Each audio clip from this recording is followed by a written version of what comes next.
Hello aspirants and welcome to our channel Shy Educators. I am Riya Grahacharya and आज की इस video में हम लोग पढ़ने वाले हैं on the topic cell in the subject of biology. So without wasting any further time, let's get started. So let's see what we are going to discuss in this topic. तो हम लोग पढ़ने वाले हैं इंट्रोडक्शन टू सेल. सेल के हम लोग basic definition के बारे में पढ़ेंगे, डिस्कवरी ऑफ सेल पढ़ेंगे, सेल थ्योरी पढ़ेंगे, parts and structure of cell में हम लोग सेल की पार्ट्स, उसके ऑर्गेनल्स एंड देन हम लोग difference between plant cell and animal cell भी देखेंगे.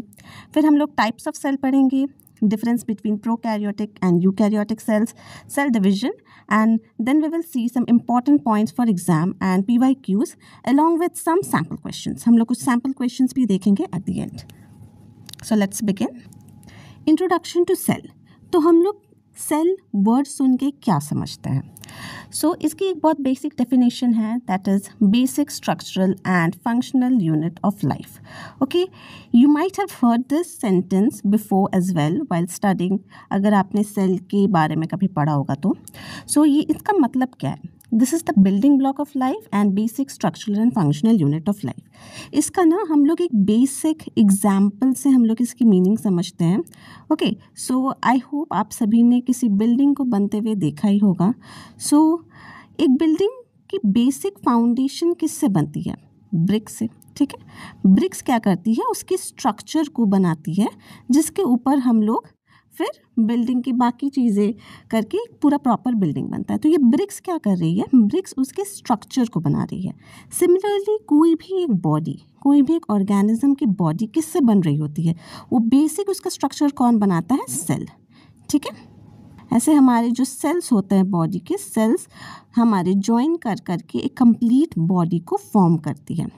फिर एक और मीनिंग, एक और वर्ड है functional unit of life. Functional unit का मतलब क्या होता है? ये तो हमने स्ट्रक्चर समझ लिया कि सेल से पूरे बॉडी का स्ट्रक्चर बन रहा है. फंक्शन का मतलब बॉडी में जितनी भी फंक्शंस हो रही है, लाइक डाइजेशन हो गया, रेस्पिरेशन हो गया.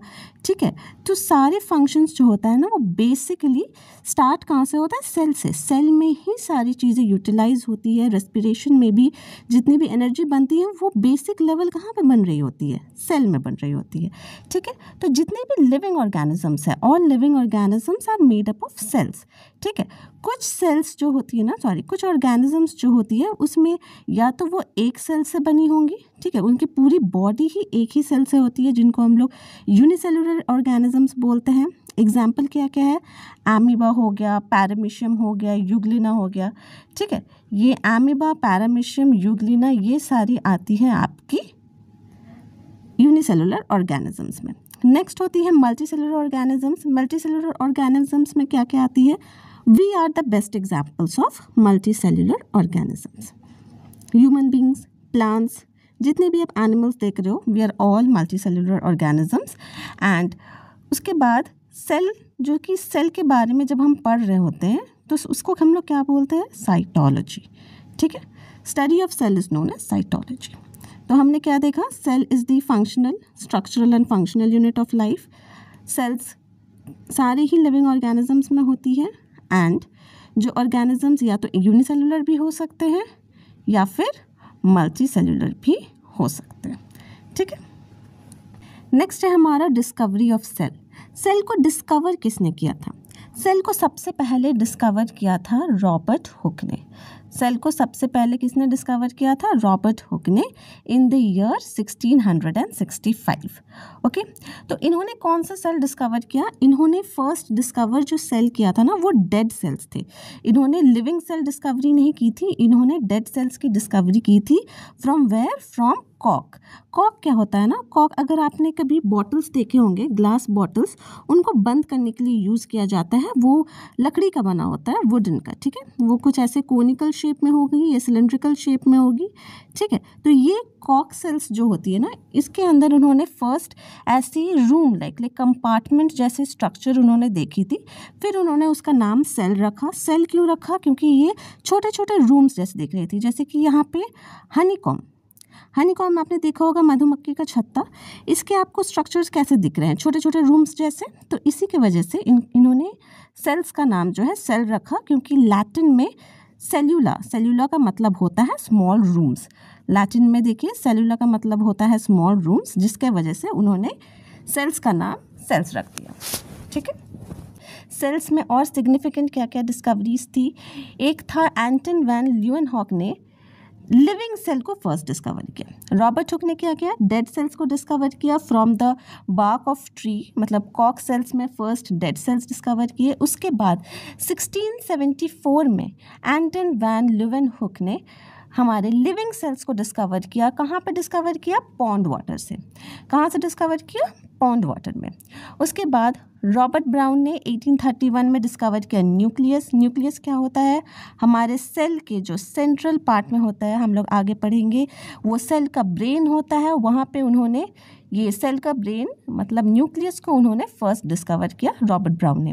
फिर परकिंजी ने क्या किया? परकिंजी ने टर्म जो है ना प्रोटोप्लाज्म, इसको उन्होंने कॉइन किया था। ठीक है, मतलब इन्होंने नाम रखा था प्रोटोप्लाज्म। अब प्रोटोप्लाज्म क्या होता है? प्रोटोप्लाज्म होता है सेल के अंदर जो साइटोप्लाज्म होती है, साइटोप्लाज्म जेली लाइक फ्लूइड और न्यूक्लियस दोनों को मिला के, साइटोप्लाज्म और न्यूक्लियस को मिला के हमारा बनता है प्रोटोप्लाज्म। ठीक है, सेल मेम्ब्रेन, बाकी ऑर्गेनल्स प्रोटोप्लाज्म का हिस्सा नहीं होती है, सिर्फ साइटोप्लाज्म जो है, ये साइटोप्लाज्म और जो न्यूक्लियस है, यही दोनों मिलके बनाती है हमारी प्रोटोप्लाज्म। फिर हम लोग सेल थ्योरी पढ़ेंगे। सेल थ्योरी क्या है? सेल थ्योरी हमारे प्रपोज किया था श्क्लीडन एंड श्वान ने इन द ईयर 1838 टू 1839 के बीच में। अब सेल थ्योरी क्या बोलती है कि all living organisms are composed of cell. सारे ही लिविंग ऑर्गेनिजम्स किससे बने होते हैं? सेल से बने होते हैं। ठीक है, cell is the basic unit of life. Cell ही हमारी जितनी भी हमारी लाइफ फॉर्म है उसकी बेसिक यूनिट है, सबसे छोटी यूनिट। ठीक है, एंड यहाँ पे रूडोल्फ वर्चाउ ने एक और चीज़ बोली थी कि all cells arise from pre existing cells. मतलब सेल कहीं से भी नहीं आ जा रही है, वो ज़रूर से ज़रूर पहले कोई सेल एग्जिस्ट करता होगा, जिसके वजह से अभी जो करंट एग्जिस्टिंग सेल्स है वो फॉर्म में आई है। तो सारे सेल्स क्या है ना, प्री एग्जिस्टिंग सेल्स से अराइज कर रही है, ये रूडोल्फ वर्चाउ ने पूछा था, मतलब बोला था। ठीक है, तो ये आप लोग ये नेम्स याद कर लीजिएगा कि सेल थ्योरी किसने दिया था? श्क्लीडन एंड श्वान ने दिया था। और ये स्टेटमेंट जो है all cells arise from pre existing cells, ये रूडोल्फ वर्चाउ ने बोला था। ठीक है, नेक्स्ट हम लोग डिस्कस करते हैं पार्ट्स ऑफ सेल। सेल की क्या क्या पार्ट्स होती हैं? सेल की पार्ट्स में हमारे आते हैं सेल वॉल। सेल वॉल किस में होता है? सेल वॉल सिर्फ प्लांट्स में होती है। ठीक है, सेल वॉल प्लांट्स में पाई जाती है और कुछ फंगाई में भी पाई जाती है और बैक्टीरियाज में भी पाई जाती है, पर ये एनिमल्स में प्रेजेंट नहीं होती है। हम लोग आगे देखेंगे सेल वॉल क्या है। सेल वॉल एनिमल्स में प्रेजेंट नहीं होंगी। Cell membrane, cell membrane animal plants सारे ही सेल में प्रेजेंट होती है। सेल मेम्ब्रेन दोनों में ही प्रेजेंट होंगी। ठीक है, ये क्या है? आउटर कवरिंग है। फिर साइटोप्लाज्म जेली लाइक फ्लूइड है। ठीक है, फिर न्यूक्लियस, न्यूक्लियस क्या है? हमारे सेल के सेंटर में रहता है, ये है न्यूक्लियस हमारा, जो कि सेल का ब्रेन जैसा फंक्शन करता है। सारे डीएनए इसी में स्टोर होते हैं। फिर होती है सेल ऑर्गेनल्स, मतलब सेल के अंदर बाकी जितने कंपोनेंट्स होते हैं, जैसे कि माइटोकॉन्ड्रिया हो गया, एंडोप्लाज्मिक रेटिकुलम, ये सारे सेल के कंपोनेंट्स हैं जो कि सेल में वेरियस फंक्शंस परफॉर्म करते हैं, तो वो है हमारे सेल ऑर्गेनल्स। ठीक है, जैसे कि यहाँ पे स्टेटमेंट में मैंने एक लिख दिया है कि सेल वॉल क्या होता है? सिर्फ प्लांट सेल्स में प्रेजेंट होते हैं, प्रोकैरियोटिक सेल्स लाइक बैक्टीरिया में प्रेजेंट होंगे, फंगल सेल्स एंड कुछ एल्गल सेल्स में होते हैं। ठीक है, it is absent in animal sales. फिर सेल ऑर्गेनल्स में हम लोग क्या क्या देखेंगे? हम लोग देखेंगे mitochondria, ribosome, endoplasmic reticulum, Golgi apparatus, lysosome, vacuoles, plastids and centrosome. ठीक है, प्लास्टिड्स सिर्फ प्लांट्स में होंगी और सेंट्रोसोम सिर्फ एनिमल्स में होती है। ठीक है, ये हम लोग ना जब हम लोग डिफरेंस पढ़ेंगे प्लांट सेल और एनिमल सेल का, उसमें भी ये सारे पॉइंट्स नोट करेंगे। यहाँ पे मैंने एक सेल एनिमल सेल का एक बेसिक डायग्राम दे दिया है 3D शेप में, ताकि आपको एक आइडिया हो जाए सेल के अंदर क्या होती है। सेल को जब हम लोग बाइसेक्ट करते हैं ना, उसके अंदर कुछ ये दिखती है। यहाँ पे क्या है? न्यूक्लियस है ये हमारा। ठीक है, ये क्या है? ये हमारा एंडोप्लाज्मिक रेटिकुलम है। ठीक है, ये क्या है हमारा एंडोप्लाज्मिक रेटिकुलम, जो कि 2 टाइप्स का होता है, rough endoplasmic reticulum, smooth endoplasmic reticulum. ये गोल्जी एपरेटस है, माइटोकॉन्ड्रिया है, सेंट्रियोल्स है, ठीक है, जो कि 2 इन नंबर होती है, मतलब पेयर्स में होती है। ये जेली लाइक फ्लूइड क्या है, साइटोप्लाज्म है। और यहाँ पे बाहर क्या है हमारा सेल मेम्ब्रेन, प्लाज्मा मेम्ब्रेन भी बोलते हैं इसको, ये सेल मेम्ब्रेन, ये है आउटर कवरिंग। ठीक है, फिर सेल मेम्ब्रेन के बारे में हम लोग पढ़ लेते हैं। सेल मेम्ब्रेन को हम लोग प्लाज्मा मेम्ब्रेन भी बोलते हैं। इसका स्ट्रक्चर कैसा होता है ना, ये थिन होता है, फ्लेक्सिबल होता है, और ये सेल की बाउंड्री बनाता है, मतलब सेल के आउटर कवरिंग। और ये बहुत थिन, पतला सा होता है, फ्लेक्सिबल भी होगा। ये किससे बना होता है, ये लिपिड्स और प्रोटीन से बनती है। ठीक है, लिपिड्स और प्रोटीन्स कहाँ पे सिंथेसाइज होती है, सेल के अंदर ही होंगी। ठीक, यहाँ पे ये क्या है, ये जो सेल मेम्ब्रेन है ना, वो सेलेक्टिवली परमिएबल होती है, मतलब वो किसी भी कंपोनेंट को, मतलब हर चीज़ को वो अंदर आने नहीं देगी। उसकी कुछ स्पेसिफिक चीज़ें ही होती है, स्पेसिफिक सब्सटेंस ही होते हैं जो कि वो सेल के अंदर अलाउ करती हैं। फॉर एग्जांपल क्या है, ऑक्सीजन को अंदर आने देती है, कार्बन डाइऑक्साइड जो कि सेल के अंदर बन रहा है उसको बाहर जाने दे रही है। ठीक है, तो वैसे ही वो कुछ कुछ कंपोनेंट्स जो हो गया, जैसे CO2 हमारी बाहर आएगी, ऑक्सीजन अंदर जाएगी, वेस्ट मटेरियल को वो बाहर आने देती है, जो फूड पार्टिकल्स है उसको सेल के अंदर आने देती है। तो ये सेल मेम्ब्रेन जो है ना, वो काफ़ी सेलेक्टिव होती है चीज़ों को अंदर, सेल के अंदर या बाहर लाने के लिए। इसका फंक्शन क्या है, सेल मेम्ब्रेन का फंक्शन है ये प्रोटेक्ट्स द सेल, वो सेल को प्रोटेक्ट करते हैं। ठीक है, control entry and exit of substances, जो कि जितने भी सब्सटेंस अंदर जा रहे हैं या बाहर आ रहे हैं उनको वो कंट्रोल करेंगी। Holds the contents inside the cell, cell के अंदर जितने भी कंटेंट है, जितने भी ऑर्गेनल्स हैं, न्यूक्लियस है, उसको सेल के अंदर रखने का काम क्या है, सेल मेम्ब्रेन का, वो बाउंड्री जैसी है। ठीक है, बाहर आने नहीं देंगे उसको। प्रेजेंट कहाँ पे प्रेजेंट होता है, ये both plants and animal sales, दोनों में ही ये प्रेजेंट होगा। ठीक है, फिर हम लोग सेल्स के अंदर जो हमने पढ़ा वो सिलेक्टिवली परमिएबल है, तो उसमें सेल्स के अंदर मूवमेंट कैसी होती है, हम लोग ये भी देखेंगे। सेल्स के अंदर जितने भी कंपोनेंट्स हैं वो कैसे अंदर जा रही है, कैसे बाहर आ रही है। तो ये मूवमेंट ना 2 टाइप से होती है, एक होती है हमारी डिफ्यूजन, ठीक है, और एक होती है हमारी ऑस्मोसिस। ठीक, तो हम लोग देख लेते हैं डिफ्यूजन क्या होता है। Diffusion is the process by which molecules spread out from an area of high concentration, क्या हो रही है हमारी, area of high concentration से area of low concentration। ठीक है, जो पार्टिकल्स होती है हाई कॉन्सेंट्रेशन से लो कॉन्सेंट्रेशन का मतलब क्या होता है, यहाँ पे जितने भी पार्टिकल्स हैं वो हाई कॉन्सेंट्रेशन, यानी जहाँ पे वो बहुत ज़्यादा अमाउंट में रहेगी। लाइक फॉर एग्जाम्पल, आप एक एग्जाम्पल मैं आपको बता दे रही हूँ। किसी भी ग्लास में अगर आप वाटर ले लेते हैं, ठीक है, उसमें कोई भी इंक डालिए या फिर कोई भी कलर, ठीक है, वो डाल रहे हैं, तो जब डाल रहे हैं तो इस जगह में क्या है, उसका कॉन्सेंट्रेशन काफ़ी हाई है, हाई कॉन्सेंट्रेशन है। फिर वो स्लोली क्या होगा ना, वो धीरे धीरे बाकी पूरे वाटर में वो फैल जाएगा। मतलब बाकी पानी में यहाँ पे क्या थी, उसकी कॉन्सेंट्रेशन काफ़ी लो थी, फिर वो हाई कॉन्सेंट्रेशन से लो कॉन्सेंट्रेशन वो मूव कर गए। फिर क्या होता है ना, एक टाइम के बाद पूरे जो ग्लास का जो वाटर है वो उसी कलर से फिल हो जाएगा। मतलब ये हाई कॉन्सेंट्रेशन से लो कॉन्सेंट्रेशन डिफ्यूज़ कर रहा है। ठीक है, तो एक और एग्जांपल है, अगर आपके घर में अगरबत्ती जल रही है, तो जब अगरबत्ती जलती है तो उसका स्मोक क्या होता है, उसका धुआं एक जगह में कॉन्सेंट्रेटेड होता है, एक जगह में बहुत ज़्यादा अमाउंट में रहता है। ठीक है, फिर धीरे धीरे वो लो कॉन्सेंट्रेटेड, जहाँ पे उसकी अमाउंट कम है वहाँ पे वो मूव कर जाती है, वो हाई कॉन्सेंट्रेशन से लो कॉन्सेंट्रेशन मूव कर रही है। ठीक है, तो यहाँ पे इसका रेट क्या होता है डिफ्यूजन का। डिफ्यूजन जो होती है गैसेस में सबसे ज़्यादा जल्दी डिफ्यूज़ करती है, फिर लिक्विड्स में, फिर सॉलिड्स में। ठीक है, इसका स्पीड ऑफ जो है ना, वो रेट ऑफ डिफ्यूजन गैसेस में सबसे ज़्यादा होता है, फिर लिक्विड्स में, फिर सॉलिड्स में। डिफ्यूजन क्या होती है ना, किस पार्टिकल्स में हमें डिफ्यूजन देखने को मिलता है, बहुत स्मॉल पार्टिकल्स लाइक आयंस हो गया, ऑक्सीजन हो गया, कार्बन डाइऑक्साइड हो गया। ठीक है, बहुत छोटे छोटे पार्टिकल्स में हमें डिफ्यूजन देखने को मिलती है। फिर डिफ्यूजन के बाद हम लोग पढ़ेंगे ऑस्मोसिस क्या होता है। ऑस्मोसिस जो होता है ना वो बेसिकली डिफ्यूजन ही होता है, ठीक, लेकिन इसमें एक कैच है। क्या कैच है कि ये ऑस्मोसिस वाटर मॉलिक्यूल्स के लिए होता है। वो ऑस्मोसिस किसके लिए होता है? वाटर मॉलिक्यूल्स के लिए, जब वो सेमी परमेएबल मेम्ब्रेन के थ्रू पास कर रही है। डिफ्यूजन में हमें कोई मेम्ब्रेन नहीं होती है, वो ऐसे ही विदाउट मेम्ब्रेन होती है, पर osmosis requires a semi permeable membrane to occur. So in this what happens, the water molecules move from an area of high concentration, similarly area of high concentration से area of low concentration जाएगी through a semi permeable membrane. Through what? A semi permeable membrane. Okay, osmosis जो होती है वो 3 types of solution में हमें देखने को मिलती है। लाइक इसमें क्या होता है ना, ऑस्मोसिस में यहाँ पे हाइपोटोनिक सोल्यूशन, हाइपरटोनिक सोल्यूशन और आइसोटोनिक सोल्यूशन, ये 3 बहुत इंपॉर्टेंट टर्म्स हैं। तो इसका मतलब क्या होता है ना, फॉर एग्जांपल ऑस्मोसिस किस में हो रहा है? ऑस्मोसिस में वाटर पार्टिकल्स मूव कर रहे हैं through semi permeable membrane. Semi permeable membrane क्या होती है? हमारी सेल्स की वॉल भी सेमी परमेएबल मेम्ब्रेन ही है। तो हमारी जो ऑस्मोसिस होंगी ना, वाटर पार्टिकल्स जब हमारे सेल के अंदर या बाहर जाती है, ठीक है, तब भी हमारे यहाँ ऑस्मोसिस होता है। तो हम लोग एक एग्जाम्पल लेते हैं किशमिश का, ठीक।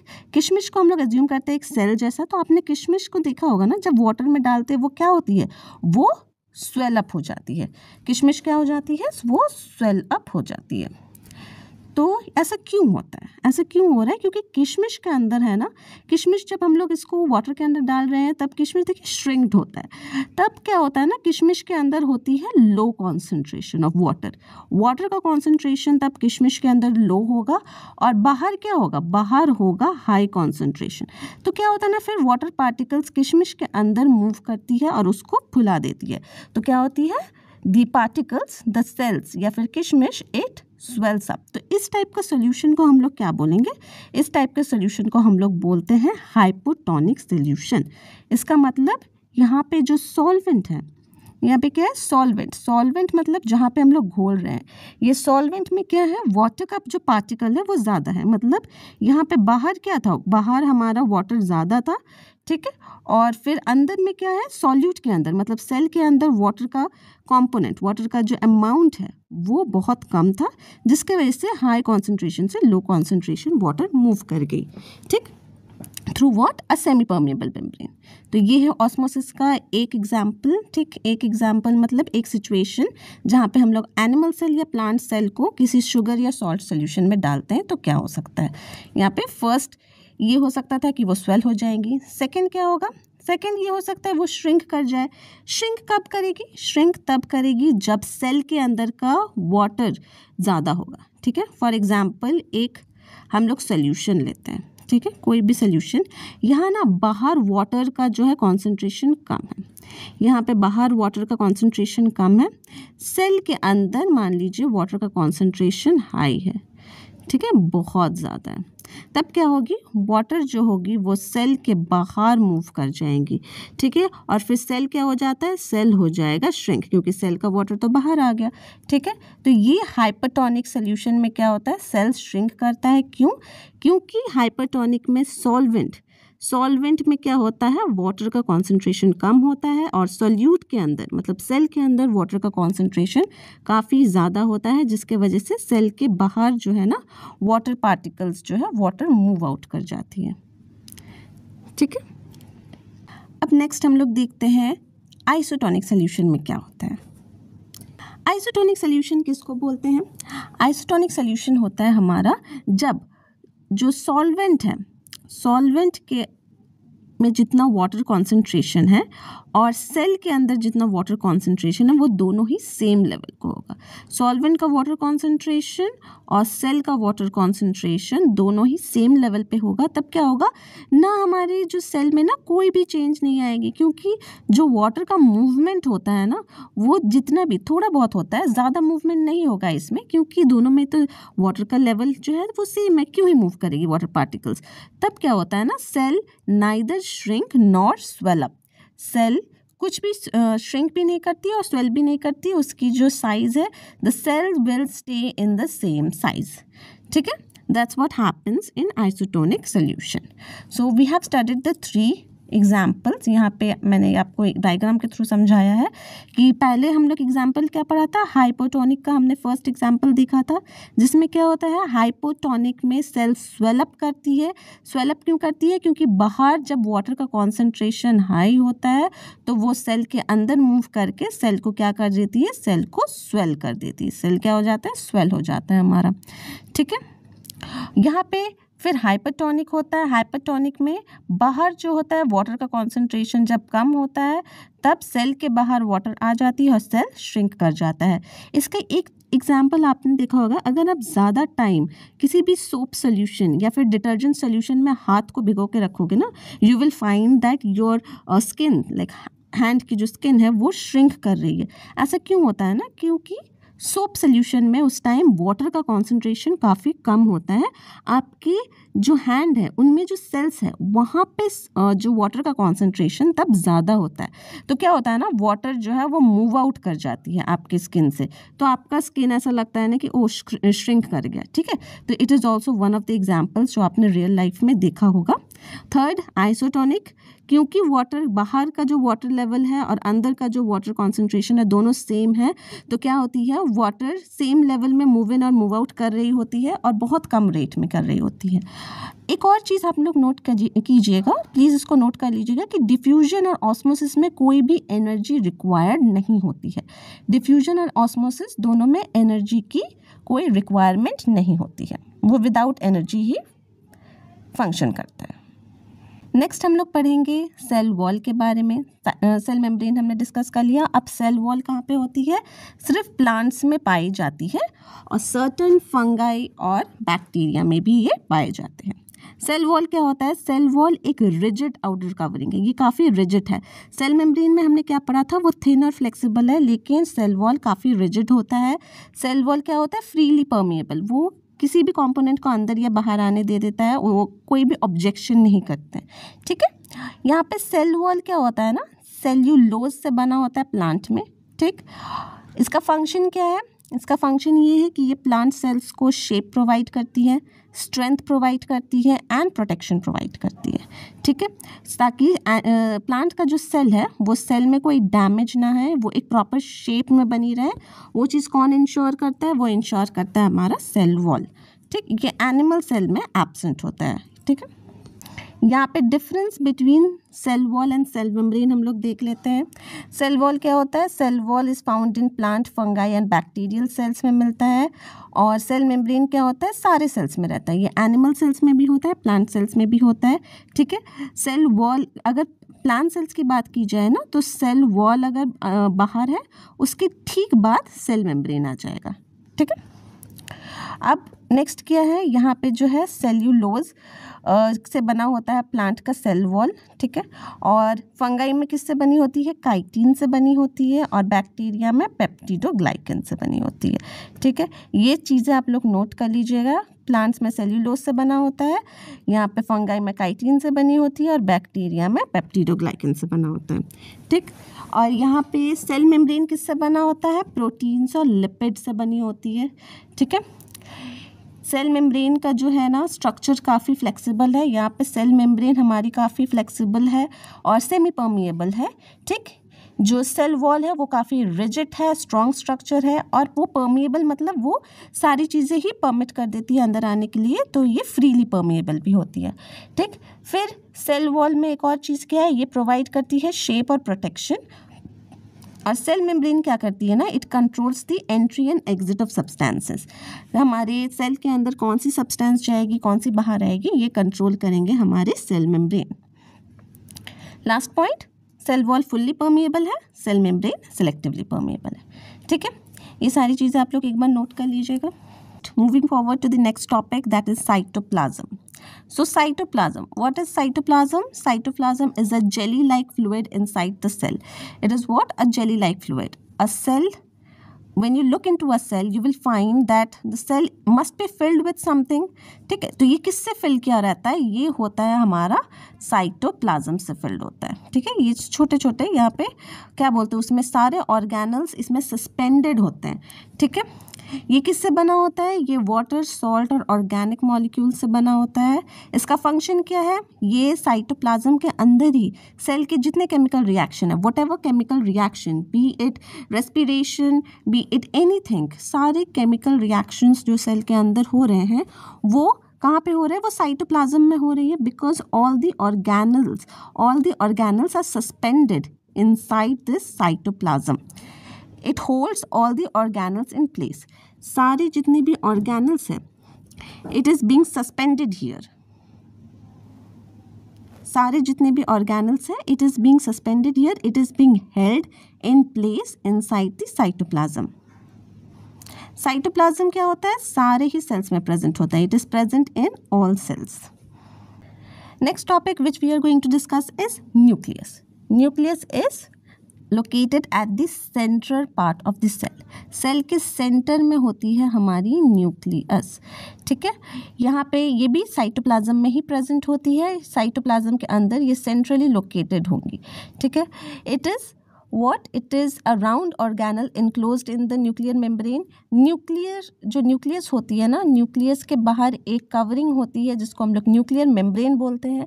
जैसे कि साइटोप्लाज्म जो होती है ना, सेल के बाहर एक सेल मेम्ब्रेन होता है, न्यूक्लियस के बाहर क्या होता है? न्यूक्लियर मेम्ब्रेन, या फिर उसको न्यूक्लियर एनवेलप भी बोलते हैं. न्यूक्लियस का क्या क्या पार्ट होता है? न्यूक्लियर मेम्ब्रेन जो कि उसके बाहर होती है, फिर न्यूक्लियोप्लाज्म भी साइटोप्लाज्म जैसा ही एक डेंस फ्लूइड होता है जो कि न्यूक्लियस के अंदर प्रेजेंट होती है. फिर न्यूक्लियस के अंदर भी एक न्यूक्लियोलस है. ठीक है, और क्रोमोसोम्स फिल्ड रहते हैं. हम लोग इसका डायग्राम देख लेते हैं एक बार न्यूक्लियस का फॉर बेटर अंडरस्टैंडिंग. न्यूक्लियस क्या है? जैसे कि हमने बोला था, ये स्पेरिकल है, राउंड शेप्ड में है. ठीक है, इसके बाहर क्या है? न्यूक्लियर एनवेलप है. न्यूक्लियर एनवेलप में क्या होती है ना, छोटी छोटी पोर्स होती है, पोर्स भी प्रेजेंट होती है. ये कंटिन्यूअस नहीं होती है, इसमें छोटी छोटी पोर्स होंगी. किस लिए? ताकि जितने भी कंपोनेंट्स हैं ना, ताकि इसके अंदर बाहर जो है सब्सटेंसेस मूव इन और मूव आउट कर सके. ठीक है, यहाँ पे न्यूक्लियस के अंदर पहले तो न्यूक्लियर एनवेलप है, फिर उसके अंदर क्या मिलेगा आपको? न्यूक्लियोप्लाज्म जो कि एक डेंस फ्लूइड है. ठीक है, उस डेंस फ्लूइड में क्या क्या सस्पेंडेड है? एक न्यूक्लियोलस है, छोटा सा स्पेरिकल सा होता है. ठीक, और न्यूक्लियोलस के अराउंड क्रोमैटिन फाइबर होती है. वो थ्रेड लाइक, एक से रैंडम थ्रेड लाइक स्ट्रक्चर होती है क्रोमैटिन फाइबर्स, जिसमें सारे ही जेनेटिक इंफॉर्मेशन है. डीएनए स्टोर्ड कहाँ पे होती है? डीएनए होती है हमारे इसी क्रोमैटिन फाइबर के अंदर डीएनए स्टोर्ड होती है. और जब सेल्स डिवाइड करते हैं ना, तो ये क्रोमैटिन फाइबर क्या होती है ना, कंडेंस हो जाती है, मतलब वो रिड्यूस होके रॉड लाइक शेप बनाती है, जिसको हम लोग क्रोमोसोम्स बोलते हैं. ठीक है, ये सेल डिवीजन के टाइम ही होता है, उससे पहले बाकी नॉर्मली ये क्या होती है? ऐसे थ्रेड लाइक स्ट्रक्चर में प्रेजेंट रहती है. ठीक है, अब न्यूक्लियस का फंक्शन क्या है? It is the control centre of cells. Cells की जितनी भी फंक्शंस हो रही है, सेल के अंदर जितनी भी फंक्शंस हो रही है, इसको कौन कंट्रोल कर रहा है? न्यूक्लियस. ये न्यूक्लियस में क्या होता है? न्यूक्लियस होता है जेनेटिक मटेरियल. इसमें जेनेटिक मटेरियल डीएनए जो होता है वो स्टोर्ड रहता है न्यूक्लियस के अंदर. ये सेल की जितनी भी ग्रोथ हो रही है, सेल ग्रोथ, मेटाबॉलिज्म, रिप्रोडक्शन, सारी ही चीज़ें कंट्रोल कौन कर रहा है? न्यूक्लियस कर रहा है. जितने भी फंक्शन होती है, because nucleus acts as a brain of the cell. Nucleus किस में एब्सेंट होता है? Mature red blood cells, mature RBC जो होती है ना, उसके अंदर न्यूक्लियस प्रेजेंट नहीं होता है. आरबीसी डिस्क शेप में होती है. ठीक है, और इसके अंदर जब वो मैच्योर हो जाती है आरबीसी, उसमें हमें कोई भी न्यूक्लियस देखने को नहीं मिलती है. अब न्यूक्लियस के पार्ट्स क्या क्या थे? न्यूक्लियर एनवेलप थे, न्यूक्लियोलस था, न्यूक्लियोप्लाज्म था, क्रोमैटिन फाइबर था. ठीक है, हम लोग सभी के बारे में एक शॉर्ट में डिस्कस कर लेते हैं कि क्या है. न्यूक्लियर एनवेलप क्या है? न्यूक्लियर एनवेलप आपका एक डबल मेम्ब्रेन स्ट्रक्चर है न्यूक्लियस के अराउंड. अगर आपको पूछा जाए न्यूक्लियस की जो मेम्ब्रेन है उसमें कितनी मेम्ब्रेन्स होती है, सिंगल मेम्ब्रेन होता है या double membrane, please note it down कि न्यूक्लियस की जो मेम्ब्रेन है वो डबल मेम्ब्रेन होंगी. ठीक है, आउटर मेम्ब्रेन में भी कंटिन्यूअस विद एंडोप्लाज्मिक रेटिकुलम. जो न्यूक्लियस का मेम्ब्रेन होता है ना, वो आउटर मेम्ब्रेन एंडोप्लाज्मिक रेटिकुलम से जुड़ा हुआ रह सकता है. आपने जैसे कि हमने यहाँ पे एनिमल्स का जब सेल का डायग्राम देखा तो क्या देखा था, न्यूक्लियस के ठीक बाहर ही एंडोप्लाज्मिक रेटिकुलम प्रेजेंट होती है। ठीक है, तो न्यूक्लियस की जो आउटर कवरिंग है ना, उसके साथ एंडोप्लाज्मिक रेटिकुलम जो है वो अटैच होती है। ठीक, और इनर जो मेम्ब्रेन है ना, यहाँ पे जो न्यूक्लियर मेम्ब्रेन है उसमें हमने ये भी देखा था कि उसमें पोर्स भी प्रेजेंट होती है। ठीक, अब न्यूक्लियर मेम्ब्रेन, न्यूक्लियर एनवेलप जो है उसका फंक्शन क्या है, it controls the movement of substances between nucleus and cytoplasm. ठीक है, अब न्यूक्लियोप्लाज्म क्या है, न्यूक्लियोप्लाज्म है आपके जो न्यूक्लियस है उसके अंदर का डेंस फ्लूइड मटेरियल है, उसको हम लोग न्यूक्लियर सैप भी बोलते हैं, और क्या बोलते हैं, इसको हम लोग कैरियोप्लाज्म भी बोलते हैं। ठीक है, उसको हम लोग क्या क्या बोलते हैं, न्यूक्लियर सैप बोलते हैं और कैरियोप्लाज्म। कैरियोप्लाज्म क्यों बोलते हैं, कैरियोप्लाज्म जो वर्ड है ना वो कैरियन से आया है जिसका मतलब है न्यूक्लियस। ठीक है, और यहाँ पे जो है ना न्यूक्लियोप्लाज्म भी एक जेली लाइक फ्लूइड है न्यूक्लियस के अंदर, वो काफ़ी डेंस होती है। ये जेली लाइक फ्लूइड का काम क्या है, जैसे कि साइटोप्लाज्म का काम है सारे सेल ऑर्गेनल्स को सस्पेंड रखना, उसी में सारी रहती है, वैसे ही न्यूक्लियोप्लाज्म के अंदर न्यूक्लियोलस और क्रोमैटिन फाइबर सस्पेंडेड होती है। फिर न्यूक्लियोप्लाज्म और क्या करती है, helps in transportation of materials and supports nuclear structure. Nucleus के अंदर जितनी भी मटेरियल ट्रांसपोर्ट हो रही है उसमें हेल्प करती है हमारी न्यूक्लियोप्लाज्म, और न्यूक्लियस का जो स्ट्रक्चर है उसको सपोर्ट करती है, क्योंकि न्यूक्लियस जो है स्पेरिकल है और उसके अंदर न्यूक्लियोप्लाज्म नहीं होगी तो न्यूक्लियस जो है वो श्रिंक हो जाएगी। ठीक है, अब न्यूक्लियोलस क्या है, याद रखिए ये न्यूक्लियस और न्यूक्लियोलस में बहुत कंफ्यूजन होती है। ठीक है, तो न्यूक्लियस के अंदर होता है न्यूक्लियोलस, ये भी स्पेरिकल इन शेप ही होती है, न्यूक्लियस के अंदर रहेगी एकदम छोटी सी। ठीक है, वो भी डेंस होती है, और क्या होती है, ये कोई मेम्ब्रेन में नहीं होती है, इसकी कोई मेम्ब्रेन नहीं होगी। ठीक है, और ये क्या होती है, ये राइबोसोमल आरएनए जो है ना, राइबोसोमल आरएनए के सिंथेसिस में ये काम आती है। राइबोसोमल आरएनए क्या होता है, ribosomal RNA in turn ribosomes के फॉर्मेशन में हेल्प करती है, और राइबोसोम्स में क्या होती है, वो प्रोटीन सिंथेसिस में हेल्प करते हैं। ठीक है, so nucleolus is the site of rRNA's synthesis and which plays in the role of ribosomes formation, which in turn does what, helps in the synthesis of protein. ठीक है, तो nucleolus का जो नंबर है it may vary per cell type, it depends upon the cell type and it varies in number from cell to cell. So next topic जो हम पढ़ने जा रहे हैं वो है हमारा क्रोमैटिन। क्रोमैटिन को क्रोमैटिन फाइबर भी बोलते हैं। क्रोमैटिन फाइबर क्या होता है ना, ये थ्रेड लाइक स्ट्रक्चर होता है। वो क्या होती है, थ्रेड लाइक स्ट्रक्चर होती है। ठीक है, ऐसे रैंडम उसका थ्रेड लाइक स्ट्रक्चर होगा। वो क्या होती है, डीएनए एंड प्रोटीन से बनी हुई होती है। किससे बनी हुई होती है वो बनी हुई होती है हमारी डीएनए और प्रोटीन से। क्रोमैटिन फाइबर जो होती है ना, उसी में सारी डीएनए जो हमें अपने पेरेंट्स से इनहेरिट करते हैं हम लोग, वो स्टोर्ड होती है। ठीक है, जब सेल डिवीजन होना होता है तब ये क्रोमैटिन फाइबर्स जो है वो क्रोमोसोम में कंडेंस हो जाएंगी। ठीक है, ड्यूरिंग सेल डिवीजन, और ये क्रोमैटिन फाइबर्स ही सारे जेनेटिक इन्फॉर्मेशन को कैरी करते हैं। जो जीन्स होती है हमारी उनको ये कैरी करती है अपने साथ। ठीक है, इनके अंदर ही सारी जेनेटिक इन्फॉर्मेशन जो है वो स्टोर्ड रहेंगी। ये कितने टाइप के होते हैं, ये होती है हमारी 2 टाइप्स की, एक होती है यूक्रोमैटिन और एक होती है हेटेरोक्रोमैटिन। ठीक है, अब हम लोग ब्रीफ में देख लेते हैं सारे जो न्यूक्लियस है, न्यूक्लियस के अंदर जितनी भी पार्ट्स होती है न्यूक्लियस की, उसकी फंक्शंस क्या होती है। ये आप लोग एक बार शॉर्ट में पढ़ लीजिएगा, नोट कर लीजिएगा, ताकि आप लोग को ईजी हो जाएगा। न्यूक्लियर एनवेलप क्या करता है, प्रोटेक्ट करता है न्यूक्लियस को। न्यूक्लियर प्लाज्म क्या करती है, ये शेप मेंटेन करती है। ठीक है, सपोर्ट्स इंटरनल पार्ट्स। न्यूक्लियोलस क्या करता है, ये सिंथेसाइज करता है rRNA एंड फॉर्म्स राइबोसोम। और क्रोमैटिन क्या करती है, ये जेनेटिक इन्फॉर्मेशन को कैरी करती है। ठीक है, ये सारी चीज़ें आप लोग एक बार नोट कर लीजिए। राइबोसोम्स। राइबोसोम्स क्या होती है? राइबोसोम्स हमारी सेल ऑर्गेनल में आती है। ये क्या होती है? स्मॉल ग्रैन्यूल लाइक स्ट्रक्चर होता है इसका स्ट्रक्चर क्या होता है? छोटे छोटे दाने जैसे इसका स्ट्रक्चर होगा। ये कहाँ पाई जाती है? ये साइटोप्लाज्म में फ्रीली भी आपको मिलेगी या फिर रफ एंडोप्लाज्मिक रेटिकुलम के साथ अटैच्ड भी मिलेगी। ठीक है, जैसे कि अगर हम लोग ये सेल है, सेल के अंदर ये फ्रीली ऐसे रैंडम फ्रीली ना ऐसे घूमते हुए आपको मिल जाएगी।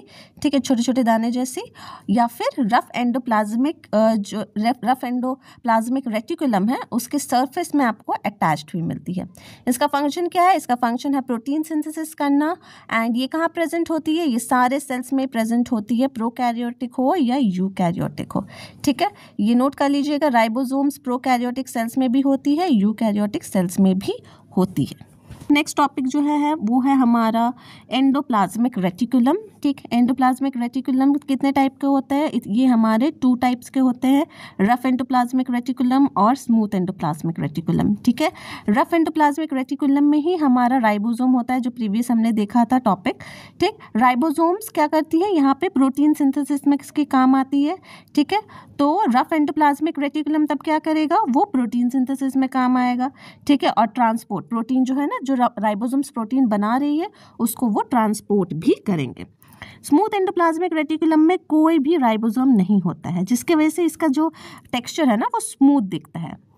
ये हम डायग्राम से देखेंगे। रफ एंडोप्लाज्मिक रेटिकुलम, ये है हमारा रफ एंडोप्लाज्मिक रेटिकुलम। ठीक है, और ये जो है ना, ये छोटी छोटी ये सारी है smooth endoplasmic reticulum circular shape में। देखिए, ये स्मूथ एंडोप्लाज्मिक रेटिकुलम में ना आपको कोई भी ऐसे ग्रैनुलर स्ट्रक्चर नहीं दिखेंगे। ठीक है, स्मूथ एंडोप्लाज्मिक रेटिकुलम में कोई भी आपको ग्रैनुलर स्ट्रक्चर नहीं दिख रहा है। रफ एंडोप्लाज्मिक रेटिकुलम में ये छोटे छोटे जो ग्रैन्यूल्स दिख रहे हैं वो है आपका राइबोसोम, जिसके वजह से इसका नाम क्या है? रफ एंडोप्लाज्मिक रेटिकुलम पड़ा। ठीक है, देखिए ये पूरा स्ट्रक्चर आप एक बार देख लीजिएगा। ये रफ एंडोप्लाज्मिक रेटिकुलम का ये वाला साइड ही ना न्यूक्लियस के साथ अटैच्ड होता है, न्यूक्लियस के जो आउटर मेम्ब्रेन होती है ना उसके साथ अटैच होती है।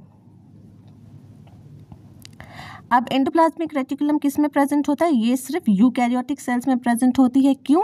क्योंकि यूकैरियोटिक सेल्स में इसलिए प्रेजेंट होती है क्योंकि एंडोप्लाज्मिक रेटिकुलम में सेल मेम्ब्रेन होता है। और जो प्रोकैरियोटिक सेल्स हैं, हम लोग जब डिफरेंस पढ़ेंगे उसमें देखेंगे कि प्रोकैरियोटिक सेल्स में कोई भी मेम्ब्रेन बाउंड ऑर्गेनल्स नहीं होते हैं। एंडोप्लाज्मिक रेटिकुलम में सिंस इसमें मेम्ब्रेन होती है इसलिए वो सिर्फ यूकैरियोटिक सेल्स में ही पाई जाती है। बट राइबोसोम्स जो होता है वो क्या बोलते हैं ना, प्रोकैरियोटिक सेल्स में भी है और यूकैरियोटिक सेल्स में भी है। फंक्शंस पढ़ लेते हैं एक बार। ये प्रोटीन सिंथेसिस में काम आ रही है। क्यों? क्योंकि रफ एंडोप्लाज्मिक रेटिकुलम में राइबोसोम है जो कि आपके प्रोटीन सिंथेसिस में काम आती है। स्मूथ एंडोप्लाज्मिक रेटिकुलम में लिपिड और स्टेरॉइड की सिंथेसिस होती है। ठीक है, ये मटेरियल जो ट्रांसपोर्ट करने में हेल्प करता है, क्योंकि इसका जो स्ट्रक्चर हमने देखा था वो कैसा होता है? लैमेलर, मतलब ये ऐसे फोल्डेड स्ट्रक्चर में बहुत बड़ी सी होती है, जिसके वजह से क्या होती है? ये ट्रांसपोर्टेशन में भी हेल्प करती है। जो प्रोटीन बन रही है और लिपिड्स बन रहे हैं उसको वो ट्रांसपोर्ट करने में हेल्प करता है विद इन द सेल। ठीक है, transport system within the cell. Detoxification of drugs and poison, smooth endoplasmic reticulum क्या करता है ना, हार्मफुल सब्सटेंस को सेल के अंदर डिटॉक्स करती है। ठीक है, डिटॉक्सिफाई मतलब उसको हटा देती है। ठीक, फॉर्मेशन ऑफ सेल मेम्ब्रेन, ये सेल मेम्ब्रेन फॉर्मेशन और रिपेयर में काम आती है। क्यों? क्योंकि हमने पढ़ा था सेल मेम्ब्रेन किससे बना होता है? सेल मेम्ब्रेन बना होता है आपका प्रोटीन्स और लिपिड से। किससे बना होता है? ये हमारा प्रोटीन से बनता है और लिपिड से बनता है। और प्रोटीन्स और लिपिड सिंथेसिस कहाँ हो रही है? रफ एंडोप्लाज्मिक और स्मूथ एंडोप्लाज्मिक रेटिकुलम में रेस्पेक्टिवली हो रही है। ठीक है, जिसके वजह से ये सेल मेम्ब्रेन का फॉर्मेशन में भी हेल्प कर देते हैं। ठीक है, और अगर मेम्ब्रेन में कोई डैमेज है तो उसको भी रिपेयर करने के लिए हमें प्रोटीन और लिपिड तो चाहिए ही होंगे, जो एंडोप्लाज्मिक रेटिकुलम सिंथेसाइज करके देते हैं एंड रिपेयरेशन में हेल्प करते हैं, रिपेयरिंग में हेल्प होती है हमारी सेल मेम्ब्रेन की। फिर कैल्शियम स्टोरेज में भी ये काम आता है। Smooth endoplasmic reticulum stores calcium ions specially in muscle cells. ठीक है, मेटाबॉलिज्म ऑफ कार्बोहाइड्रेट्स, कार्बोहाइड्रेट के मेटाबॉलिज्म में भी ये इन्वॉल्व होते हैं, स्पेशली लिवर सेल्स में। फिर गोल्जी एपरेटस, गोल्जी एपरेटस या फिर गोल्जी बॉडी हम लोग बोलते हैं, इसको डिस्कवर किया था कैमिलो गोल्जी ने। ठीक है, साइंटिस्ट का नाम है, मैं नेक्स्ट स्लाइड में इनका नाम इंक्लूड कर दे रही हूँ। एंड इसका जो है ना गोल्जी apparatus का जो मेन फंक्शन क्या होता है, ये पैकेजिंग और ट्रांसपोर्ट में ये काम आती है। ये किस काम के लिए आती है? Packaging and transport of proteins and lipids, ठीक है। ये और इसका एक और फंक्शन होता है, ये लाइजोसोम्स को फॉर्म करने में हेल्प करती है। लाइजोसोम्स के सिंथेसिस में ये काम आती है, ठीक है। लाइजोसोम जो होता है इसके बारे में भी हम लोग आगे पढ़ रहे हैं, वो सुइसाइड बैग्स ऑफ सेल्स के नाम से भी जानी जाती है। गोल्जी apparatus कहाँ पे मिलता है? ये यूकैरियोटिक सेल्स में ही पाई जाती हैं, क्योंकि अगेन इनकी मेम्ब्रेन्स होती है इसीलिए, ठीक है। इसका स्ट्रक्चर कैसा होता है? Flattened stacks of membrane. अब हम लोग देख लेते हैं इसका स्ट्रक्चर। देखिए, फ्लैटेंड स्टैक्स ऑफ मेम्ब्रेन जैसी ये क्या होती है? Flattened stacks of membrane. यहाँ पे ऐसे स्टैक्स बने हुए इसके, ठीक है, ऐसे, और इसके साइड साइड में छोटे छोटे गोल गोल भी हैं, ठीक है। ये सारे भी गोल्जी apparatus का ही पार्ट है, ठीक है। गोल्जी apparatus की दो फेस होती है, एक सिस फेस होती है। ये सिस फेस जो है, इधर सिस फेस क्या होती है? न्यूक्लियस की तरफ फेस करती है, और ट्रांस फेस कौन सी तरफ? सेल मेम्ब्रेन की तरफ, ठीक है। ट्रांस फेस हमारी सेल मेम्ब्रेन की तरफ फेस करेंगी और सिस फेस न्यूक्लियस की तरफ। और ये क्या कर रही है? ये हमारे लाइसोसोम्स प्रोडक्शन में हेल्प कर रही है और packing and transport of materials. Salient features of Golgi body क्या क्या है? It is also known as Golgi complex और गोल्जी बॉडी। इसको कैमिलो गोल्जी ने डिस्कवर किया था, ठीक है। It is made up of flattened membrane bound sac, ठीक है। ये फ्लैटेंड मेम्ब्रेन बाउंड सैक से बनी होती है, जिसका नाम है सिस्टर्ने। ये प्लांट और एनिमल सेल्स दोनों में ही पाई जाती है, एंड ये न्यूक्लियस और एंडोप्लाज्मिक रेटिकुलम के बगल में ही मिलती है, ठीक है। नेक्स्ट है हमारा फंक्शन ऑफ गोल्जी बॉडी। क्या क्या फंक्शन होती है? ये प्रोटीन और लिपिड जो कि एंडोप्लाज्मिक रेटिकुलम में बन रही है उसको मॉडिफाई करती है, ठीक है। इसमें प्रोटीन्स में शुगर ऐड करके ये मॉडिफाई करते हैं। ये पैकेजिंग और सॉर्टिंग में हेल्प करती है। ये लाइसोसोम के फॉर्मेशन में हेल्प करती है, जो कि डाइजेस्टिव एंजाइम्स को स्टोर करते हैं, जिसके वजह से ये सुइसाइडल बैग भी कहा जाता है, जो कि हम लोग आगे पढ़ेंगे लाइसोसोम्स के बारे में। ये जो गोल्जी बॉडी है ये हार्मोन्स एंड एंजाइम्स के सेक्रेशन में भी हेल्प करती है। ये लिपिड के ट्रांसपोर्ट में हेल्प कर रही है और सेल वॉल के फॉर्मेशन में भी हेल्प कर रही है, ठीक है। प्लांट्स में सेल वॉल के फॉर्मेशन में हेल्प करती है, ठीक। प्लांट्स में ये क्या करती है? ये जो सेल वॉल में कुछ भी कंपोनेंट्स होते हैं ना, उसमें वो synthesize it is involved in the synthesis of components used in plant cell wall formation, ठीक। नेक्स्ट टॉपिक है हमारा लाइसोसोम्स, जो हमने पढ़ा था। कौन सिंथेसिस कर रहा है लाइसोसोम का? सिंथेसाइज करता है हमारा गोल्जी बॉडी, जो हमारे प्रीवियस स्लाइड में हमने देखा। और लाइसोसोम्स को हम लोग suicide bag of the cell भी बोलते हैं। ऐसे क्यों बोला जाता है suicide bag of the cell? क्योंकि इसमें डाइजेस्टिव एंजाइम्स होती है जो कि हार्मफुल सब्सटेंस को जो है ना डाइजेस्ट कर देती है। लेकिन अगर कभी सेल में कुछ दिक्कत आ जाए, सेल में कोई डैमेज हो जाए या सेल इनकेपेबल हो जाए कोई भी फंक्शन परफॉर्म करने के लिए, तो वो डाइजेस्टिव एंजाइम्स जो है ना ये लाइसोसोम से बर्स्ट आउट होती है और पूरे अपने सेल को ही ये डाइजेस्ट कर लेती है। इसलिए इसको suicide bags of the cell भी बोलते हैं, ठीक है। सेल की डेथ हो जाती है जिसकी वजह से। इसका फंक्शन क्या है? Digest old cell parts. जो भी कोई भी सेल के कोई भी पार्ट्स है जो कि पुराने हो गए हैं या फिर वो अच्छे से फंक्शन नहीं कर रहे हैं, उनको ये डाइजेस्ट कर देती हैं। सेल के अंदर कोई भी इन्वेडिंग माइक्रोब्स आ रहे हैं, उनको भी ये क्या करते हैं ना डाइजेस्ट कर लेते हैं। अब लाइसोसोम में डाइजेस्टिव एंजाइम्स प्रोड्यूस होते हैं, ठीक है। इसके अंदर ये डाइजेस्टिव एंजाइम्स को कंटेन करते हैं अपने बाउंड्री के अंदर। लाइसोसोम भी ऐसे सर्कुलर स्ट्रक्चर में होती है, उसके अंदर जितने भी डाइजेस्टिव एंजाइम्स हैं ना उसके अंदर प्रेजेंट होते हैं, ठीक है। ये क्या होती है? ये काफ़ी इंपॉर्टेंट होती है सेल डिफेंस एंड क्लीनअप में, ठीक है। सेल को बचा रही है, क्योंकि जितने भी बाहर के इन्वेडिंग माइक्रोब्स है या फिर कोई भी फॉरेन पार्टिकल्स अंदर आ जा रही है उसको डाइजेस्ट करके सेल को वो बचाते हैं, ठीक। लाइसोसोम्स का कैरेक्टरिस्टिक्स क्या है? ये मेम्ब्रेन बाउंड ऑर्गेनल है, ठीक है। ये क्या है आपका? मेम्ब्रेन बाउंड ऑर्गेनल है। इसमें मेम्ब्रेन होंगी एंड इसमें क्या होती है, डाइजेस्टिव एंजाइम्स होंगे, ठीक है। लाइसोसोम की सिंगल लेयर मेम्ब्रेन है, एक ही मेम्ब्रेन है, ठीक है। पर हमने पहले पढ़ा था न्यूक्लियस की 2 मेम्ब्रेन होती है, लाइसोसोम की एक ही मेम्ब्रेन होती है। इसमें डाइजेस्टिव एंजाइम्स होते हैं जो कि क्या करती है, प्रोटीन लिपिड को ब्रेक डाउन में हेल्प करती है, ठीक है। प्रोटीन और लिपिड के ब्रेक डाउन में हेल्प करती है। ये कहाँ से फॉर्म होता है, लाइसोसोम फॉर्म होता है गोल्जी एपरेटस में, ठीक है। ये याद रखिएगा, ये क्वेश्चंस आते हैं कभी कभी कि गोल्जी बॉडी क्या प्रोड्यूस कर रही है या फिर लाइसोसोम कहाँ प्रोड्यूस होता है, ठीक। It is also known as suicide bag of the cell, ठीक है, क्योंकि ये कभी कभी अपने आप को डाइजेस्ट कर लेता है जब अंडर स्ट्रेस होता है या फिर डैमेज हो जाती है सेल तब, ठीक है। ये पूरे सेल को ही डाइजेस्ट कर देता है। It helps in intracellular digestion. Intracellular मतलब सेल के अंदर जितनी भी डाइजेशन होगी ना, उन सभी को हेल्प करती है, ये डाइजेशन में हेल्प करती है लाइसोसोम, ठीक है।